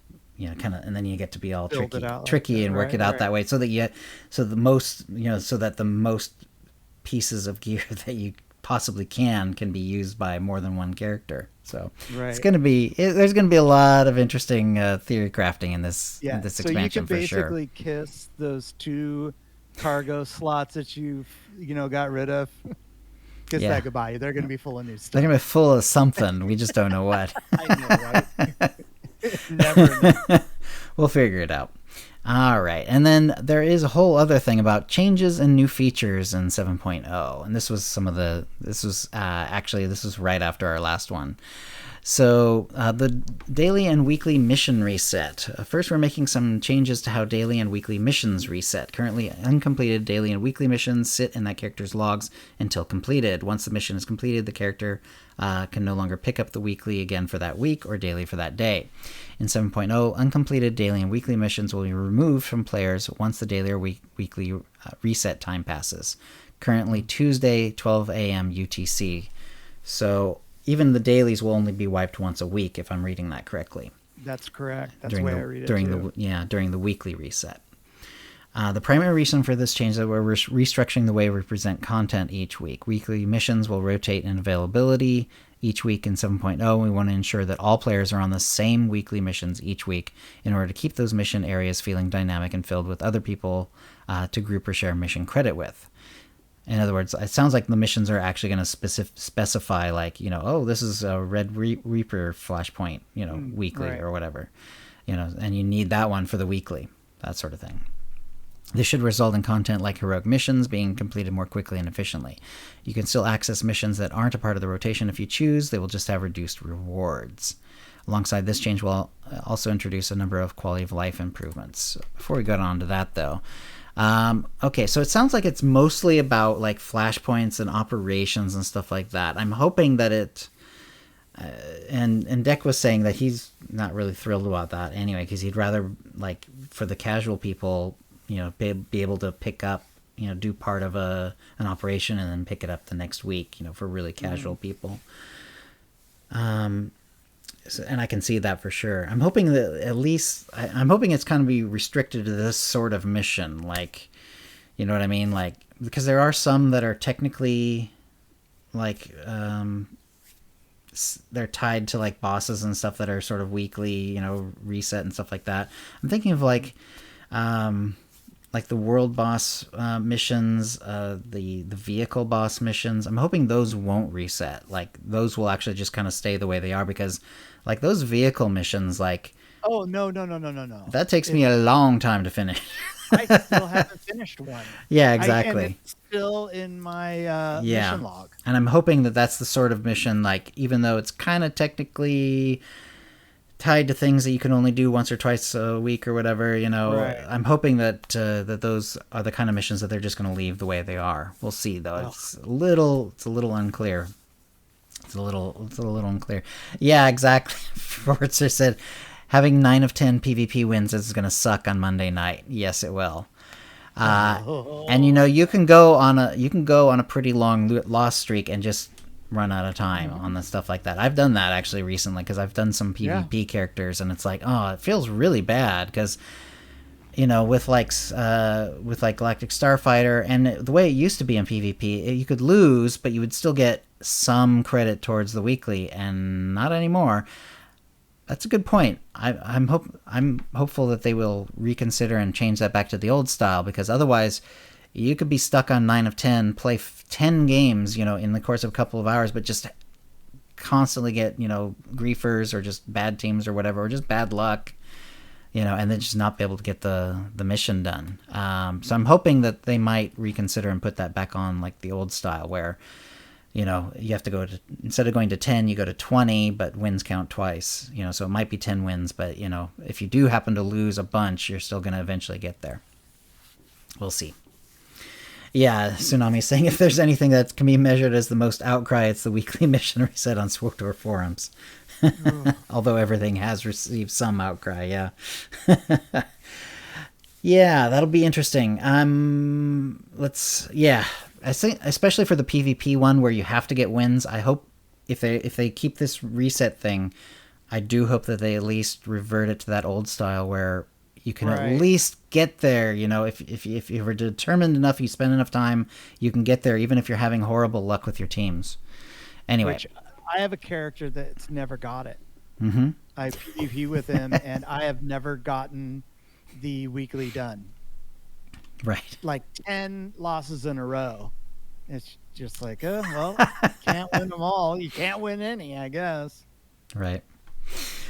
All right, so some of the other quality of life things that they're talking about changing or removing or whatever, or adding. Economy adjustments. We've been studying and measuring economic indicators around the game's economy, specifically in regards to the credit inflation. We talked about this the other week. What this means is more credits are being created in the economy than are being spent, which drives the GTN prices upwards over time on all items. This may be the reason they're giving, but Swotorisa has a much different one. So go see her video about credit inflation in the game. Or our last episode we talked about it as well. Basically, there have been some issues where like things have accidentally temporarily been in the game that allowed people to create a bunch of credits. Right. And only a small portion of those were able to actually be removed from the game via, the devs going in and pulling them out. Which means there's a ton of credits just kind of sloshing around. I'm sure this is probably an issue as well. I mean, just in general, like there's a lot of people who just do conquest on a bunch of characters every week, and you get a good chunk of credits for that, and I can see, like, if you're not spending those credits, then yeah, the number of credits goes up in the game. So, I mean, that probably is a part of it, but but I've noticed that it's been pretty massive, like, over the last few months. Like, the amount of cost of things has gone way up on the GTN. Yeah, so ridiculous. Right. So one of the steps they're taking to address this is the reduction of credits awarded by completing conquests. So not only is conquest going to take twice as many points, from 50 to 100,000, but it's going to reduce the amount of credits you actually get for it. We're also planning on removing solid resource matrix items from conquest rewards and instead putting them on Jawa vendors available for purchase with Jawa junk. I'm not sure what that will do, actually, but okay. I mean, I guess people are selling solid resource matrix matrices. I just love the idea. But I mean, if you buy them from the vendor, if you buy them from the Jawa junk vendor, are you not going to be? Are they going to make them not available to sell them on the GTN? It'll be bind on pickup. Oh, interesting. I'm assuming. I guess that would help. Yeah. Anyway, and they'll be sharing more details on these changes in a post in the future. So at least there's some things there. Interestingly, they're also getting rid of, of the whole system where I can spend like 2 million credits trying to get my periodic intensity up another 0.1%. And that's going away. So yeah, there you go. Shared tagging. Another big improvement in supporting the new weekly content rotation is shared tagging. And when we refer to tagging, we're talking about who gets credit for defeating an NPC, mission credit, and ability to loot primarily. Currently, the default tagging behavior is tied to whether or not the player is in a group or not. So if you're grouped with other players and someone in that group does damage to an NPC, credit is shared for that group. For 7.0, we're changing the default behavior to be tied to faction instead. So if a player is attacking an NPC, another player of the same faction helps kill, whether grouped up or not, both players will share mission credit and loot on that NPC. In some cases, we'll allow credit to be shared with any player regardless of faction. The first content that will take advantage of this open tagging will be world bosses. This should minimize griefing opportunities and really encourage players to help each other out in order to defeat those bosses. Yeah. As an added bonus, world bosses are like going to be an endangered species at that point, because that means like you can group up, have a bunch of other players around helping you, right, and just and it helps. It doesn't hurt anything. It doesn't reset. It doesn't it doesn't keep you from looting or whatever. That would help get that speeder, though, too. Finally, yeah. As an added bonus, we've also updated the rules for tagging to include healers. In addition to dealing damage to an NPC in order to tag it for credit, healing another player who has damaged that NPC will also grant credit. Which is nice, because, like, yeah, it makes sense, because, like, otherwise you'd have to damage it in order to get credit. And this way, if you're just helping someone else by healing them, you're still going to get credit. And there's probably, I don't know, this is nice. I'm fine with it. It's like, it seems like the respawn times in the game have been fast enough that there's not, I don't usually have a big problem for almost any mission, like finding mobs to kill. It happens occasionally, but it's pretty rare. But for those situations where it might happen, I guess it'll be a little bit faster, because you can just join in on fights and stuff like that. Right. I like the idea. It's more. It'll definitely be. It's a very friendly, it's a very friendly sort of change. This is a very Winnie the Pooh sort of change, where everyone gets to sort of just help each other out, and if you want to help out, great, and you can even get some credit for it and whatever. It's good stuff like that. But and the Eeyores can pout on the sidelines. All right, there's also going to be a combat change for Vanish, but this is only going to be open world. Vanish is going to work the way it does now. However, inside of especially flashpoints and operations, just flashpoints and operations actually is specifically what they're going at. Vanish abilities will instantly drop all threat and allow players to enter stealth at max level, which is kind of how part of what it does now. However, players will no longer exit combat. So, basically, like, if you're in an operation, a lot of times, the agents, for example, even if they're damaged agents, they will vanish in order to get out of combat, so they can use their out of combat heal on a buddy. So to keep the operation going. That is something they're kind of getting rid of. So the restriction does not apply in open world, in PvP, or in war zones. So that that doesn't count. We understand the benefit of resurrecting more frequently in group content, so we're removing the operation-wide lockout timer from combat resing. As a balance measure, we've made it, however, so only healing disciplines have access to combat revives. So if there's that long cast, if you're out of combat, where you can res someone, but that's an out of combat res. And everyone can do that. However, that is not going to work any longer in operations and flashpoints, because you're still going to be in combat, and therefore that ability will never work. The combat res, which is designed to be used in combat and has a much shorter cast time, it's basically a global, or a little bit longer, I think. That, which has been designed to use when you're in combat anyway, is still going to be usable, and it's no longer going to cause those debuffs that mean you can't get rezzed again. However, only healers will be able to do it. So that kind of automatically limits how many combat heals there will be, because it'll be based on how many healers you've got. Right, and it's going to I think it's going to make those things a lot harder to do. Yeah, especially some of the harder content. I mean, sometimes it's definitely going to right, and it's because it's because that shadow vanished and used the out of combat res, 5-second res to get the healer back up, or the tank back up. It's definitely gonna change things. So hopefully, I'm sure they're gonna keep an eye on it. They clearly are gonna keep an eye on it, because they even say we'll be monitoring this and we'll adjust cooldowns as needed. Yeah. Weapons and outfitter. This is sort of like the last big change. This is very much sort of under the this is not combat. This is just for fun, just for looks and stuff. But finally, we're excited to share details around one of the most requested features of the past several years, basically since outfitter became a thing. Weapons and outfitter. Beginning in 7.0, you'll be able to use weapons in a similar way to armor in our existing outfitter system. This means you can have one weapon equipped, which will determine the stats applied to your character, but stamp the appearance of another weapon of the same type via outfitter. So it does, you have to make sure you're using this same kind of weapon. But other than that, but you're not going to be caught. I'll tell you in a second what I was thinking of here. Weapons have several properties that are unique to them as compared to armor. They can have unique audio, color crystals, and weapon tunings. The weapon assigned to the outfitter slot, or slots for dual-wielding combat styles, will determine which of these customization options are seen and heard in the game. So in other words, yes, it's not just going to be the look, it's also going to be the sound of the gun or the lightsaber, it's going to be the color crystal you choose to put on it, all that stuff. Sweet. Very cool. If a weapon is not assigned to an outfitter slot, the game will use the options from the currently equipped weapon instead. That's exactly how outfitter works for armor. If you happen not to stamp any of your slots, whatever you're wearing just gets put in there instead. This is one of the reasons why the invisible boots, invisible gloves, invisible wrists, and invisible belt are all some of the most sought after items in the game. Yeah, it's because you want to be able to stamp that so that so that it doesn't show anything.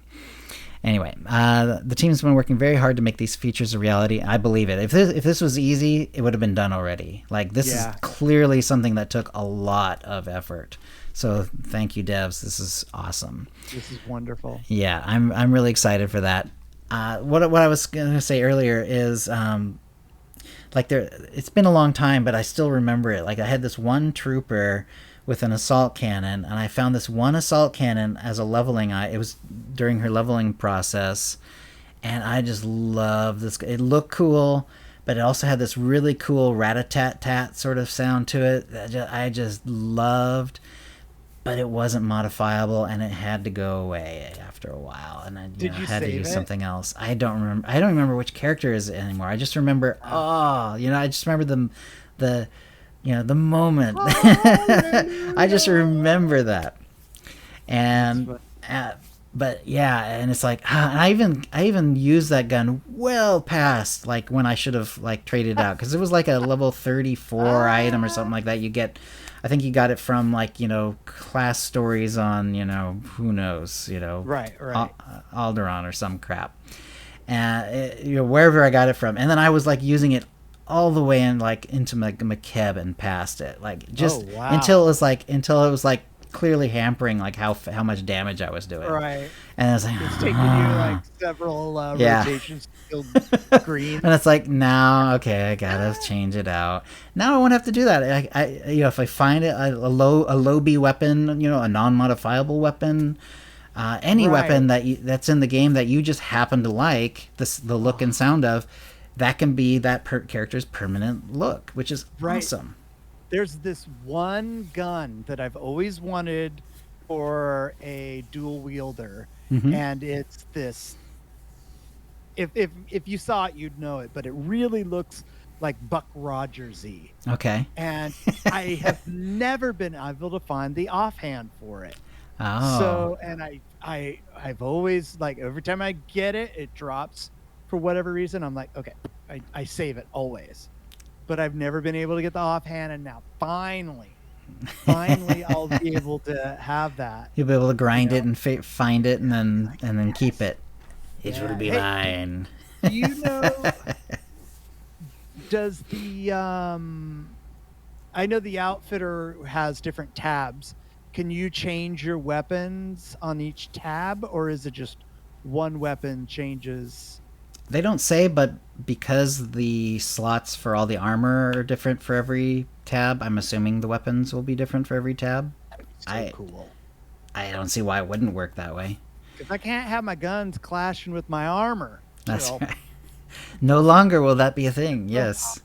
Yeah. I'm excited. Yeah. I mean, there's a lot of really cool, like, modifiable ones in the game, of course. And, of course, the cartel market has a lot of cool guns and stuff and cool lightsabers. And actually, most of the cool lightsabers are cartel ones at this point. Let's face that. Especially the lightsabers. So awesome. But there's definitely some guns that are, like, really cool, or have a very specific look. Like, like there's definitely some sort of steampunky guns in the game and stuff like that that like are kind of hard to find in the cartel market. And I feel like if you wanted that sort of like Old West or steampunk kind of look in a gun, it's going to be some junky level 23 piece of crud that you can never use otherwise. But now you can. I'm really excited about that.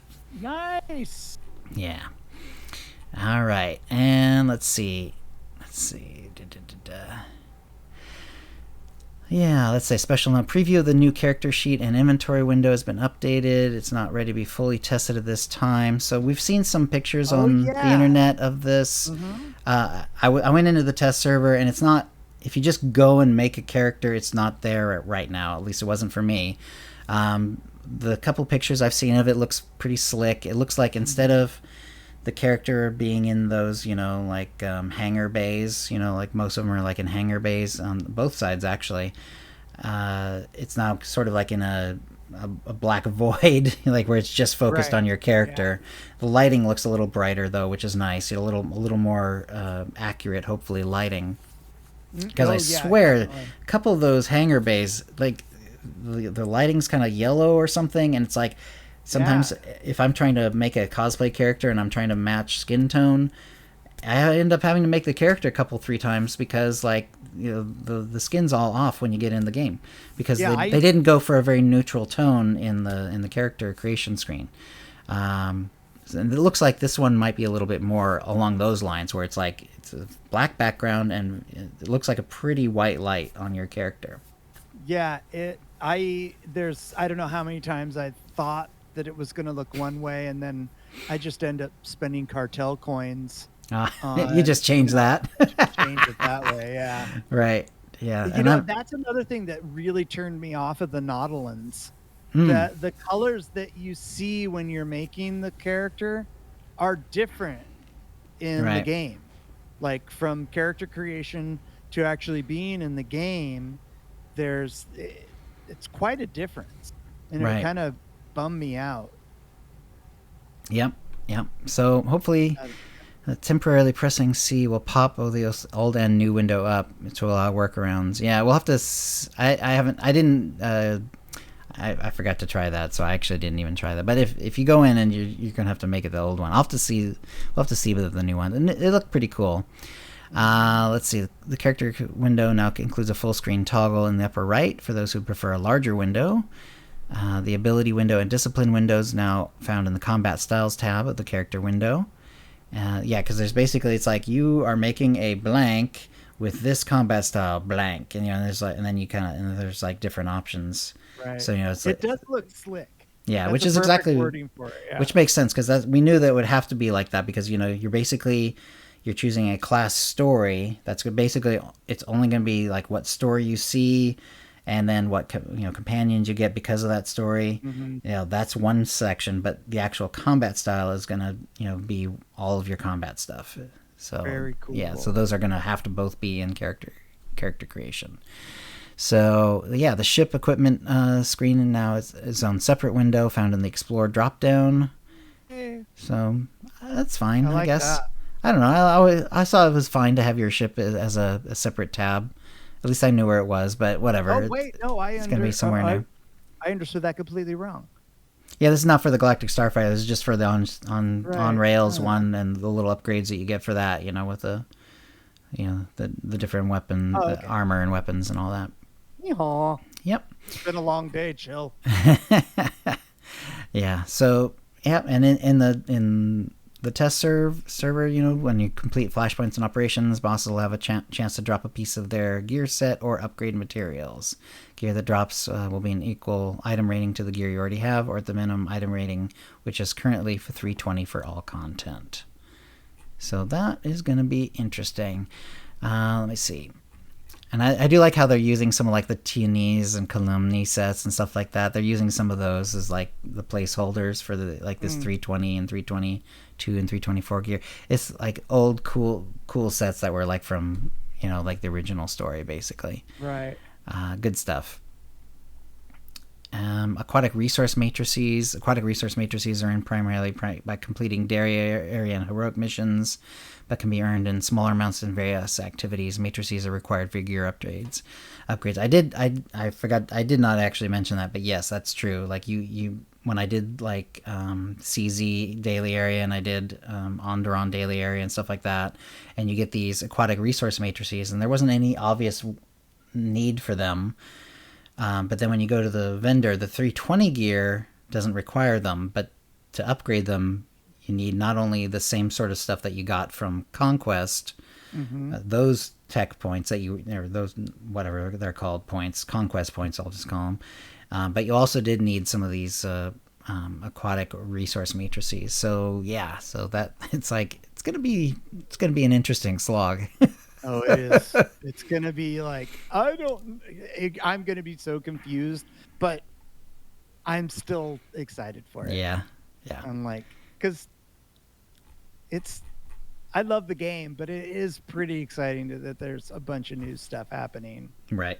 I do love the iteration it is now, but. Yep. So yeah, if you're looking to give feedback on, especially on, like combat styles, game scaling, that's the sort of thing that's being tested right now that they're actively looking on feedback for. So this is definitely the time to give them feedback on that sort of thing. Do it. Yep. Let's see, another couple of things here. Star Wars Insider issue 207. It was an honor. Jackie Ko wrote to see SWTOR's very own Darth Malgus on the front cover of Star Wars Insider's January 207 issue. Sorry, 207 issue.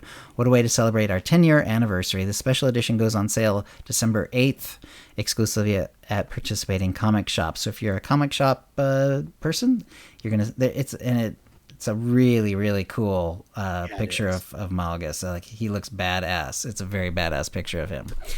Yeah, so nice stuff. Changes and new features in 7.0. This is a more recent update. This is where we learned like that Conquest weekly goal is doubling to 100,000. A lot of points are going away because there's no renown system, therefore no Conquest for renown level gains. Yeah. So David Stotts wrote in to say, I want to take this moment to help pop in and clarify some of the conversation we're seeing regarding 7.0 and perceived conquest changes. There is some conversation regarding us decreasing the values of conquest objectives across the board, while and it did feel pretty slow, by the way. While there are some conquest objectives which we'll see some small balance tweaks, they're confined to very specific objective types, mostly relating to world bosses and star fortresses, are by no means widespread. The conquest points for heroics daily areas, defeat enemies 1 and 2, operations, and nearly 90% of every other conquest objective is remaining exactly as you see on the live server today. So in other words, a lot of what made it feel slow was A, the fact that the doubling from 50 to 100,000, and then B, the renown system being gone and therefore not getting any points for gaining renown levels.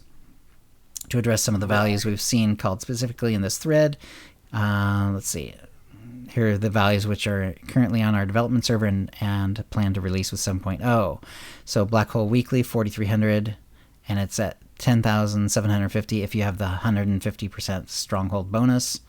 Operation Completion, 100,000, 250,000 with the bonus. Planet Heroic Missions, 2,000, 5,000. That actually might be another reason, is because I did not have a large number of strongholds on the test server. Yeah. I bet it probably does make a difference. Yeah, in fact, for a while I didn't have one at all, and then I actually added one because on the test server I have like an hour and a half cooldown for the fleet return, and I wanted to be able to go back to the fleet to get to the daggone vendor. And so the cheat version of that for me was just going when I go buy a stronghold, and then that allows you to exit to the fleet. That's funny because those numbers are substantially larger. Yes, I mean. Yes. That's day and night. So right yeah, there. we're definitely going to want to look at our stronghold bonuses and make sure that we have it maxed out and we haven't somehow let it drop below 150%. Tip of the week. Yeah, new tip of the week for sure.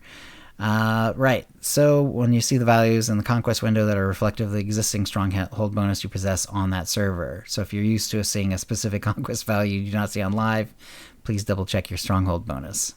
Yep.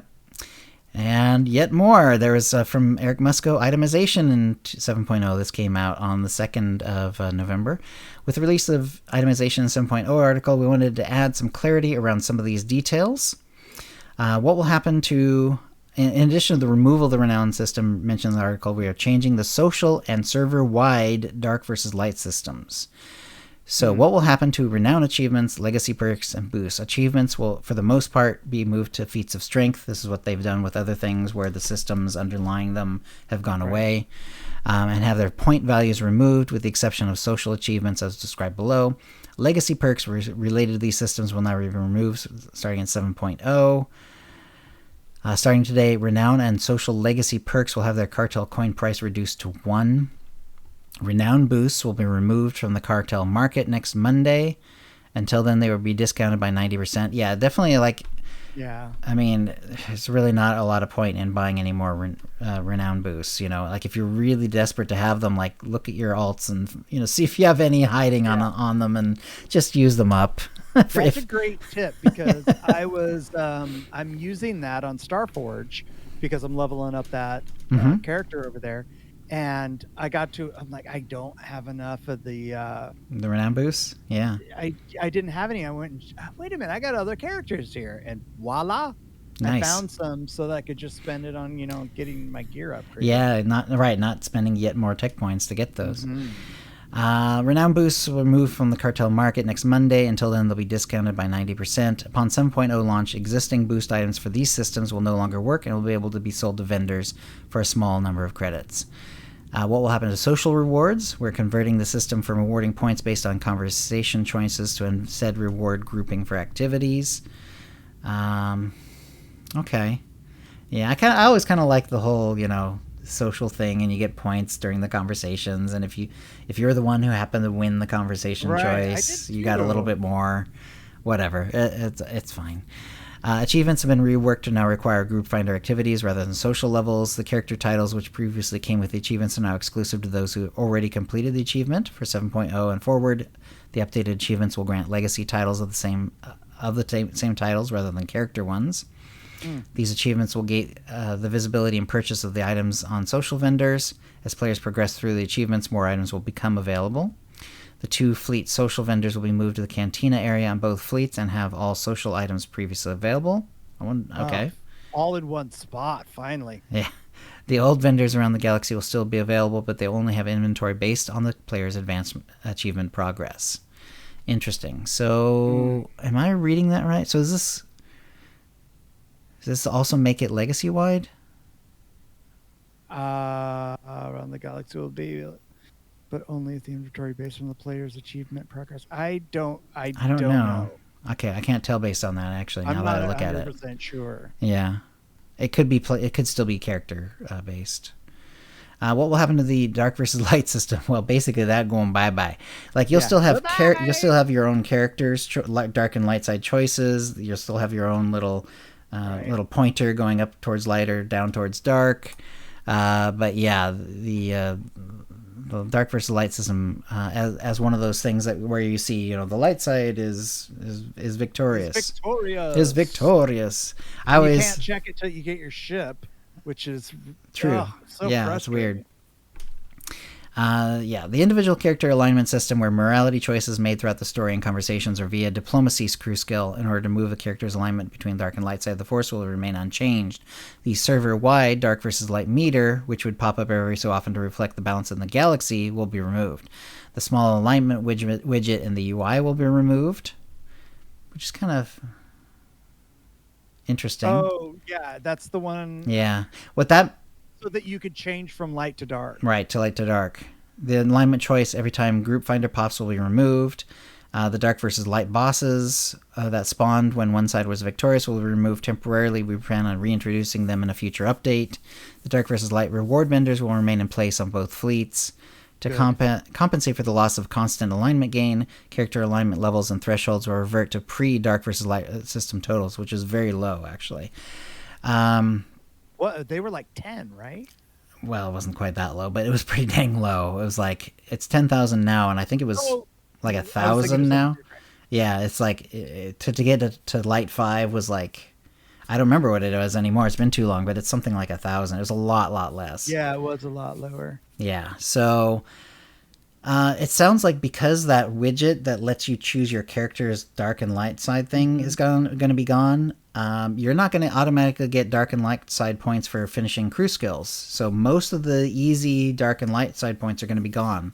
It's going to be conversation choices, and it's going to be if you have diplomacy. So not everyone does. Some people don't. And I remember it's a long slog to dark or light 5 if you do not have diplomacy. It's a long slog. So that's going to be interesting. I'm wondering how... I guess it's not terribly important, but... You know, but like if you have a new character and you want to get them dark so you can have the actual dark look on your character, right. You better take diplomacy, at least temporarily. And even then, it's going to take a while. And make sure to get to dark 5 before 7.0 so that if you want to have a character that can use lightning, a light side character that uses lightning, yeah, you're going to want that. Yeah. What is it? Sage. Right. You want your sage to throw some lightning instead of rocks. Yep.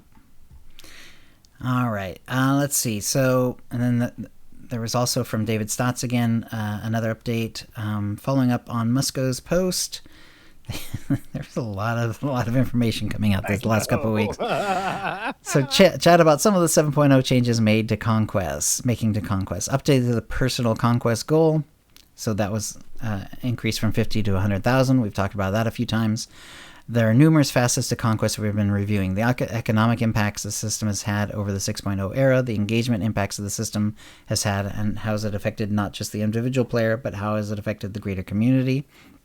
How Conquest is going to be tied to the 7.0 systems and gameplay loops. We want to ensure that the Conquest remains a viable and enjoyable loop for all types of players, while also ensuring that it's promoting a healthy relationship for players and the connecting systems. We believe the starting point of all this is in the rate in which Conquest can be completed. This rate is an immediate and direct effect on every facet mentioned above. It contributes to how many additional credits are being generated per week across the game, how many guild flagship encryptions can be obtained, and thus how rapidly a guild can progress their flagship, how many characters a player decides to run through the conquest cycle, and which conquest objectives players favor in order to maximize their goals. All of these are a direct result of the rate in which conquest can be completed. What we've seen throughout 6.0 was that the rate of conquest completion was not contributing to these facets in a healthy manner. In other words, basically people were just like cheesing it as fast as they could and as much as they could, which is fair. And in fact, I do it myself. My banking alt I log on to every day, and she sends out characters on missions. She picks up the daily pickups, for the daily login, and then I do this, and then I do the stronghold decoration thing. And if I do that every day, it pretty much gets me. I'm pretty much guaranteed to get 50,000. I have to get some other ones along the way, some of the other weird stuff. Like I have to pop a renown level or whatever to actually get there. But basically, if I do that every day, that's all I have to do on her. Right. Anyway. It's gonna be a lot. It's not gonna be the way I have to do it on her, or maybe she's just not gonna do it anymore. I'm not sure. I'll probably just log on to her just to make sure I have one character always doing the login. Yeah, the login rewards. I don't know. We'll have to see. So anyway, it was increasing the rate of acquisition for what should be long-term gold for the players, promoting a playstyle of interruptive play as players hit their conquest target and then swap out their characters, creating social pressures to participate in conquest as often as possible, and adding to the ongoing economic changes we've seen in the game over the past year. We reviewed various goal amounts, both with their impact on the systems currently and soon to be associated with Conquest, but also with the player experience in mind. After this review, we found that 100,000 was the best bridge between the goals of maintaining the health of these systems while minimizing the impact for all players.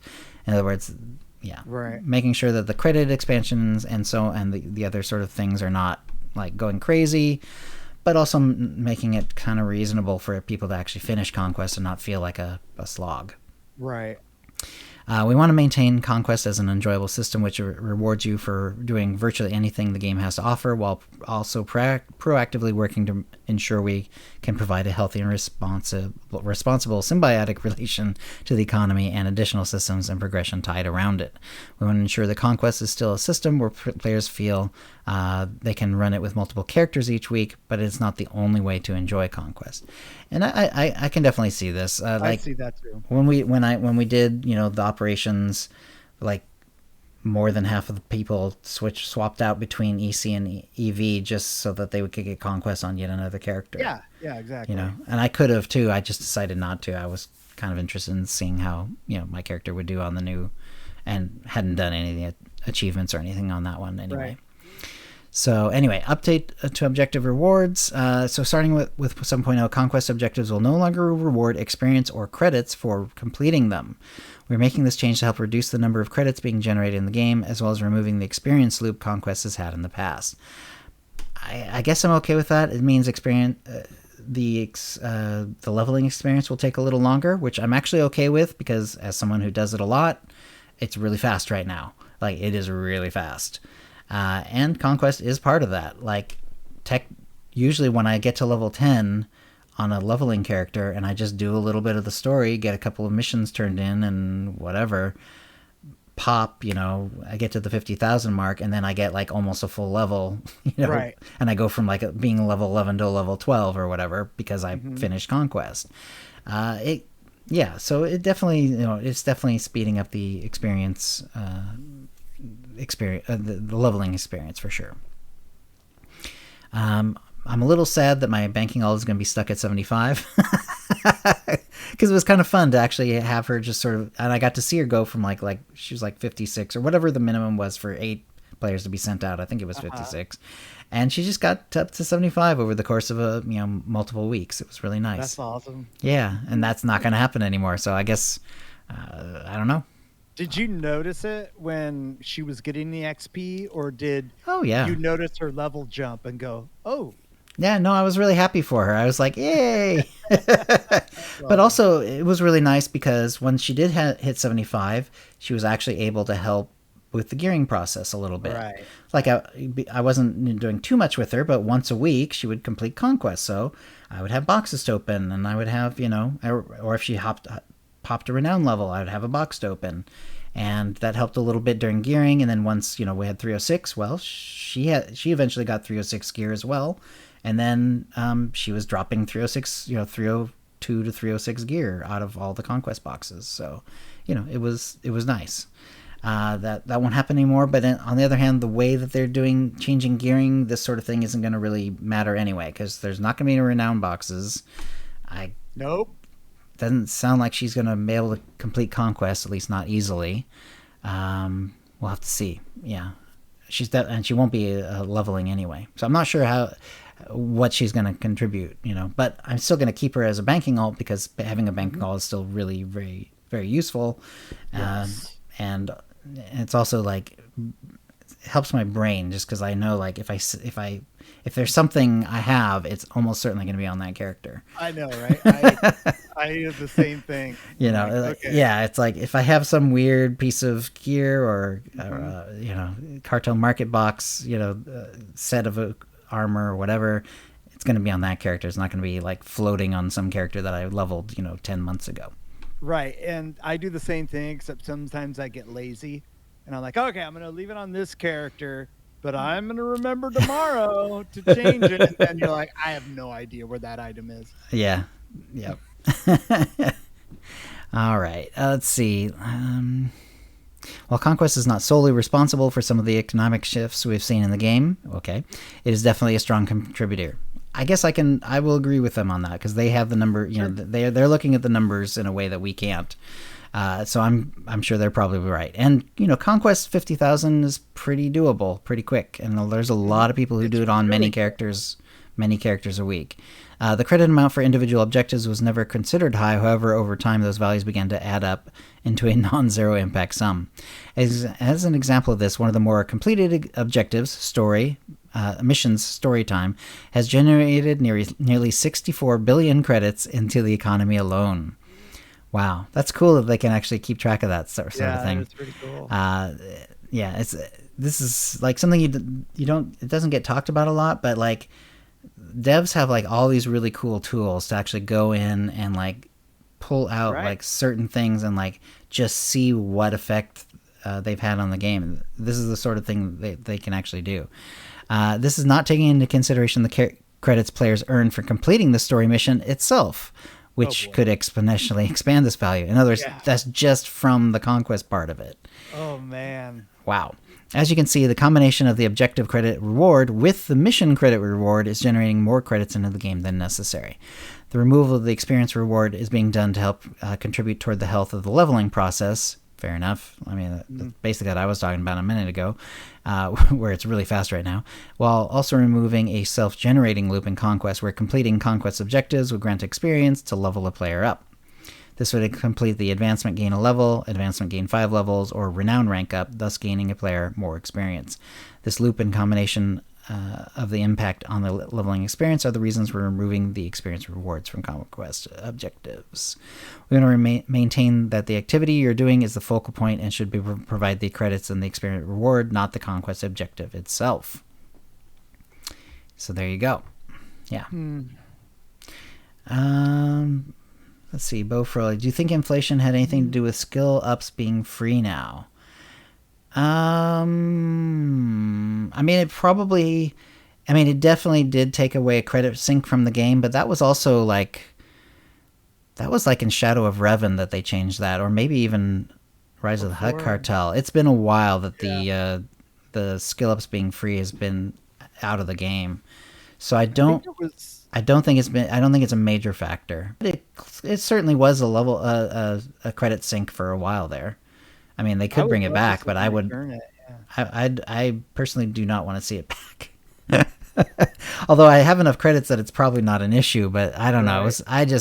There was definitely times early in SWTOR in like 2011, 2012 where I had characters I was leveling, and because I wasn't focusing on endgame content where a lot of credits could be easily earned, I was an altaholic from the get-go, and I would have to wait until I had enough credits to actually get my abilities. I remember when the game first came out and I was leveling. I got stuck on a planet and I couldn't get off because I didn't have any money. So I had to. You had to go beat up some critters or something. No, I had to queue for PvP and get the money that's funny. in order to get off the planet. Oh, it was a planet where you couldn't eat. Oh, okay. I was stuck on Quesh. Stuck on Quesh. I got feeling down deep inside. Anyway, yeah, that's funny. I'm all for credit syncs. I like credit syncs. Yeah. And 510 High says thought that came in soon after free to play. That sounds about right. I think it is. I think it was right around the time that free to play became a thing in the game. So yeah, that was right around like McKeb. All right. Let's see. And then Jackie also put in a few notes of her own. This is again just more information. Jackie wanted to clarify a few things that the team has seen pop up in the thread. Converting the turn-in steps to autocomplete on daily and weekly missions is only being done when the turn-in step is a return to Dropbox type of step. It will not be done to any turn-ins with a cinematic or otherwise. So I don't know if that helps me or not, because like I kind of figured, because there are like the first time you do EV, like there's a little conversation you have, and then you do it, and then once you complete EV, you go back to the guy and you talk some more, and you learn more about like what's gonna be following up from that operation being completed. I kind of assumed that would never go away. It's kind of worrisome that like they're talking about as a return to Dropbox type of step. I don't know, because there's a lot of like Dropbox type of step ones that I would rather have in my like the speeder ones. That's a return to Dropbox type of mission, I think. Right. Anyway. Right. It's been so long that I don't remember. I know, I don't remember. I think it is. It's definitely one you pick. Well, it's one you pick up from a little mission box. But as you do the missions, it kind of checks them out. But I think you're right. At the end, when you do complete all the tasks, you do have to go back to the Dropbox. So hopefully they're going to be not kind of like carte blanche with these and just going on bringing them all down like that. We'll see. In some cases, it makes more sense to keep tagging rules to the old system, where only a group shares credit and looting. Encounters such as Dreadtooth and Ancient Threat will continue to use group tagging rules. So sounds like tagging for world bosses is going to be kind of a boss by boss sort of choice sort of thing. So some of them will be group tags, some of them will be outside of the group tag is fine. Some will be, doesn't even have to be the same faction, but it's not going to be, that one's going to be a little different. The auto sorting of the inventory on the PTS is a known bug and not desired behavior. You should expect inventory to work as it does on the live game today upon 7.0's release, which is great because even though I was on a test server and I didn't really care about the inventory, it was still a pain in the butt that it was always resetting itself on me. And it's like, okay, I'd like this to be over here, please. It just wasn't doing that, but it wasn't a big deal because, like I say, test server, so it wasn't like there wasn't that much. Right. And because of the way the gearing is working, there's not like gear that you're holding in inventory. Really, it's mostly just gray items and a few whatevers. I think it was dropping like older gear still, like the kind you would expect on Onderon. Oh, okay. Which isn't very useful. Not at that level. Yeah, exactly. All right. And also the content creators, of course, have been busy. So I'll just hit a couple of highlights here.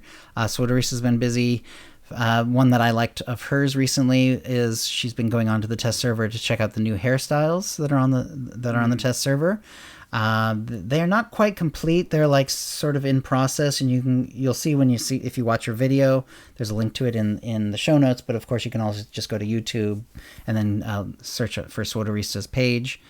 It's a very recent video of hers. It'd be one of the last few that she put out.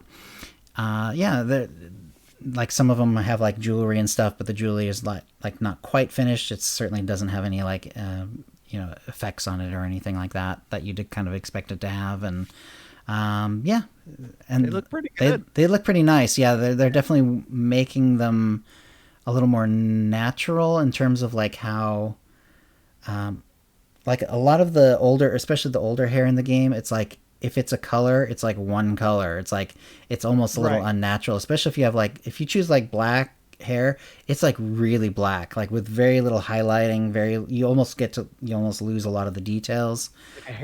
Yeah, and these new ones, it's like even if you choose the black hair, it's still gonna have like these little lighter bits and make it look much more natural, which is great. Yeah, it looks great. And yeah, so that's gonna be a lot of fun. It's always nice to have more options like that anyway. Oh yes. And yeah, and then the other one I wanted to highlight was Averia and her Manon focused video with creative director Charles Boyd. That came out shortly after our last one, so a lot of people might have already seen it, but there's a link to it to the YouTube in it. And this is basically they talked mostly about Manon and like the history of Manon and what they wanted to do in the expansion with Manon and that sort of thing. He didn't get too spoilery or anything, but I always find this sort of thing interesting. And if you like hearing about game development or just specifically SWTOR game development, it's definitely worth a check. Yeah, and something I haven't put in the show notes yet, maybe I should, is SWTOR itself is putting out the old pre-release videos. They've been updating them to 4K and putting them on YouTube in their updated form, which is really cool. They do look very nice. Make sure that because like just because it's that doesn't mean your browser will automatically go to that. Because mine didn't the first time. It's like, isn't this about how it was? I always thought they looked about this nice, And then then I walked away, and then I came back later. And it's like, wait a minute, and then I and it was doing it like the third highest setting. It's like, why did you do that? I have good throughput on my internet. So then I watched it on the highest setting. It's like, yes, okay, this is definitely a nice step up. That's so funny. I did the same thing. Yeah, so they've done Deceived. They haven't done Hope yet. I'm sure they'll do that in a couple days. But they did the Korriban one as well. And the way they said it, they said the original ones. So I'm not sure if they're going to include the Kot v Kotet ones, which might already be sort of higher resolution since they were like many years after. So I don't know if they're redoing those as well, but they're definitely doing these first three for sure in higher settings, and they're very nice. Oh, and another thing about that is Averia, who did the talk with Charles Boyd, has also been on Twitter making updated GIFs with the new higher quality, Deceived video and all that sort of thing. Nice. So yeah, so you get to see like Malgus fighting and all that sort of thing, and some really pretty gifts from that. Really, really good stuff. So, yeah. Nice. So yes, and if they do the Kot v Kotet ones, that would be great too. We'll see whether they are or not, but they're definitely doing the first three for sure. And they look really nice. It's been really, really nice to see those again. I've actually I kind of keep my eye out. I don't play a lot of other video games, but I like watching video game trailers, and there are a few that are as good as SWTOR's, but not many. There are not many. Those SWTOR ones are amazing. Yeah, there was like and they're 10 years old. Yeah, and they're 10 years old, exactly. There was like a really cool one from Diablo recently that was like really badass. And there's a few other really cool ones, but yeah, SWTOR is like hard to top, man. They really kick butt with those. So yeah, let's see. Anything else, Kitty? That is it, Chill. Oh, is that it? Okay. Only 2.5 hours. Holy cow! Yeah, tons of stuff.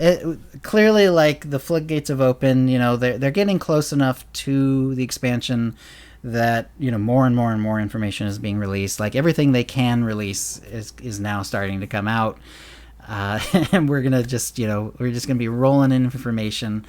The only other thing to highlight again is the 10th anniversary of OotiniCast. We've decided to do the show on the actual 10th anniversary, so that's like a week from Friday, basically. So instead of 2 weeks out, it's going to be like a week from Friday.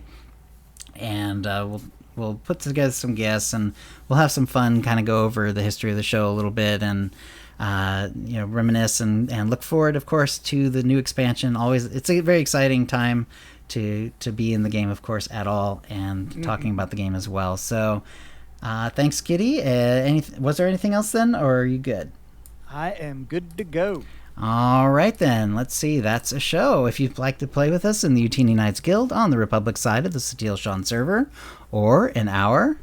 Utini Rage. Hang on a second. Oh, whatever. I'm sorry, my OBS is acting up, so my screen looks very weird right now. I'm sorry about that. It's okay. We're almost done anyway. Hopefully you can hear me at least.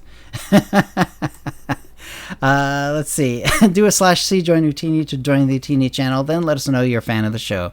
You can email questions and comments about the show to OotiniCast@gmail.com. Follow us on Twitter using @OotiniCast. You can find contact details for us on our website, OotiniCast.com, which includes how to subscribe using iTunes, Stitcher, and the rest. We record the show live bi-weekly, usually on Tuesdays at 4 p.m. Pacific, and we stream it at twitch.tv/OotiniCast. Our theme song is Doomsday by Jean-Paul Zogby, and thank you to the chat room. Thank you, chat. We'll see you next time. All right. And of course, I'll get this screen. I don't know what happened to the screen exactly. Just sort of like, I think I double-clicked on something I didn't need to double-click on, and it changed the setting. I will figure that out for the next one for sure, but let's go ahead and do a raid on someone here. Marcus is on. Is Marcus on? We should raid Marcus then, I would say. Let me get to... I have to get to the dashboard. I keep wanting to, like, do the... Oh, come on. There we go. Stream Manager. And then raid the channel. Marcus is available, so let's go say hi to Marcus, and thank you for coming. Thanks, everybody. Yeah, I'll be able to get the edited one out. The audio version comes out usually the next day. I also do throw up the YouTube version. I had a problem with the last episode, so it's actually not on YouTube, but this one will be. And here we go. All right, Kitty. So since we've done the raid, let me say hi to Marcus real quick. And then I'm going to stop the stream.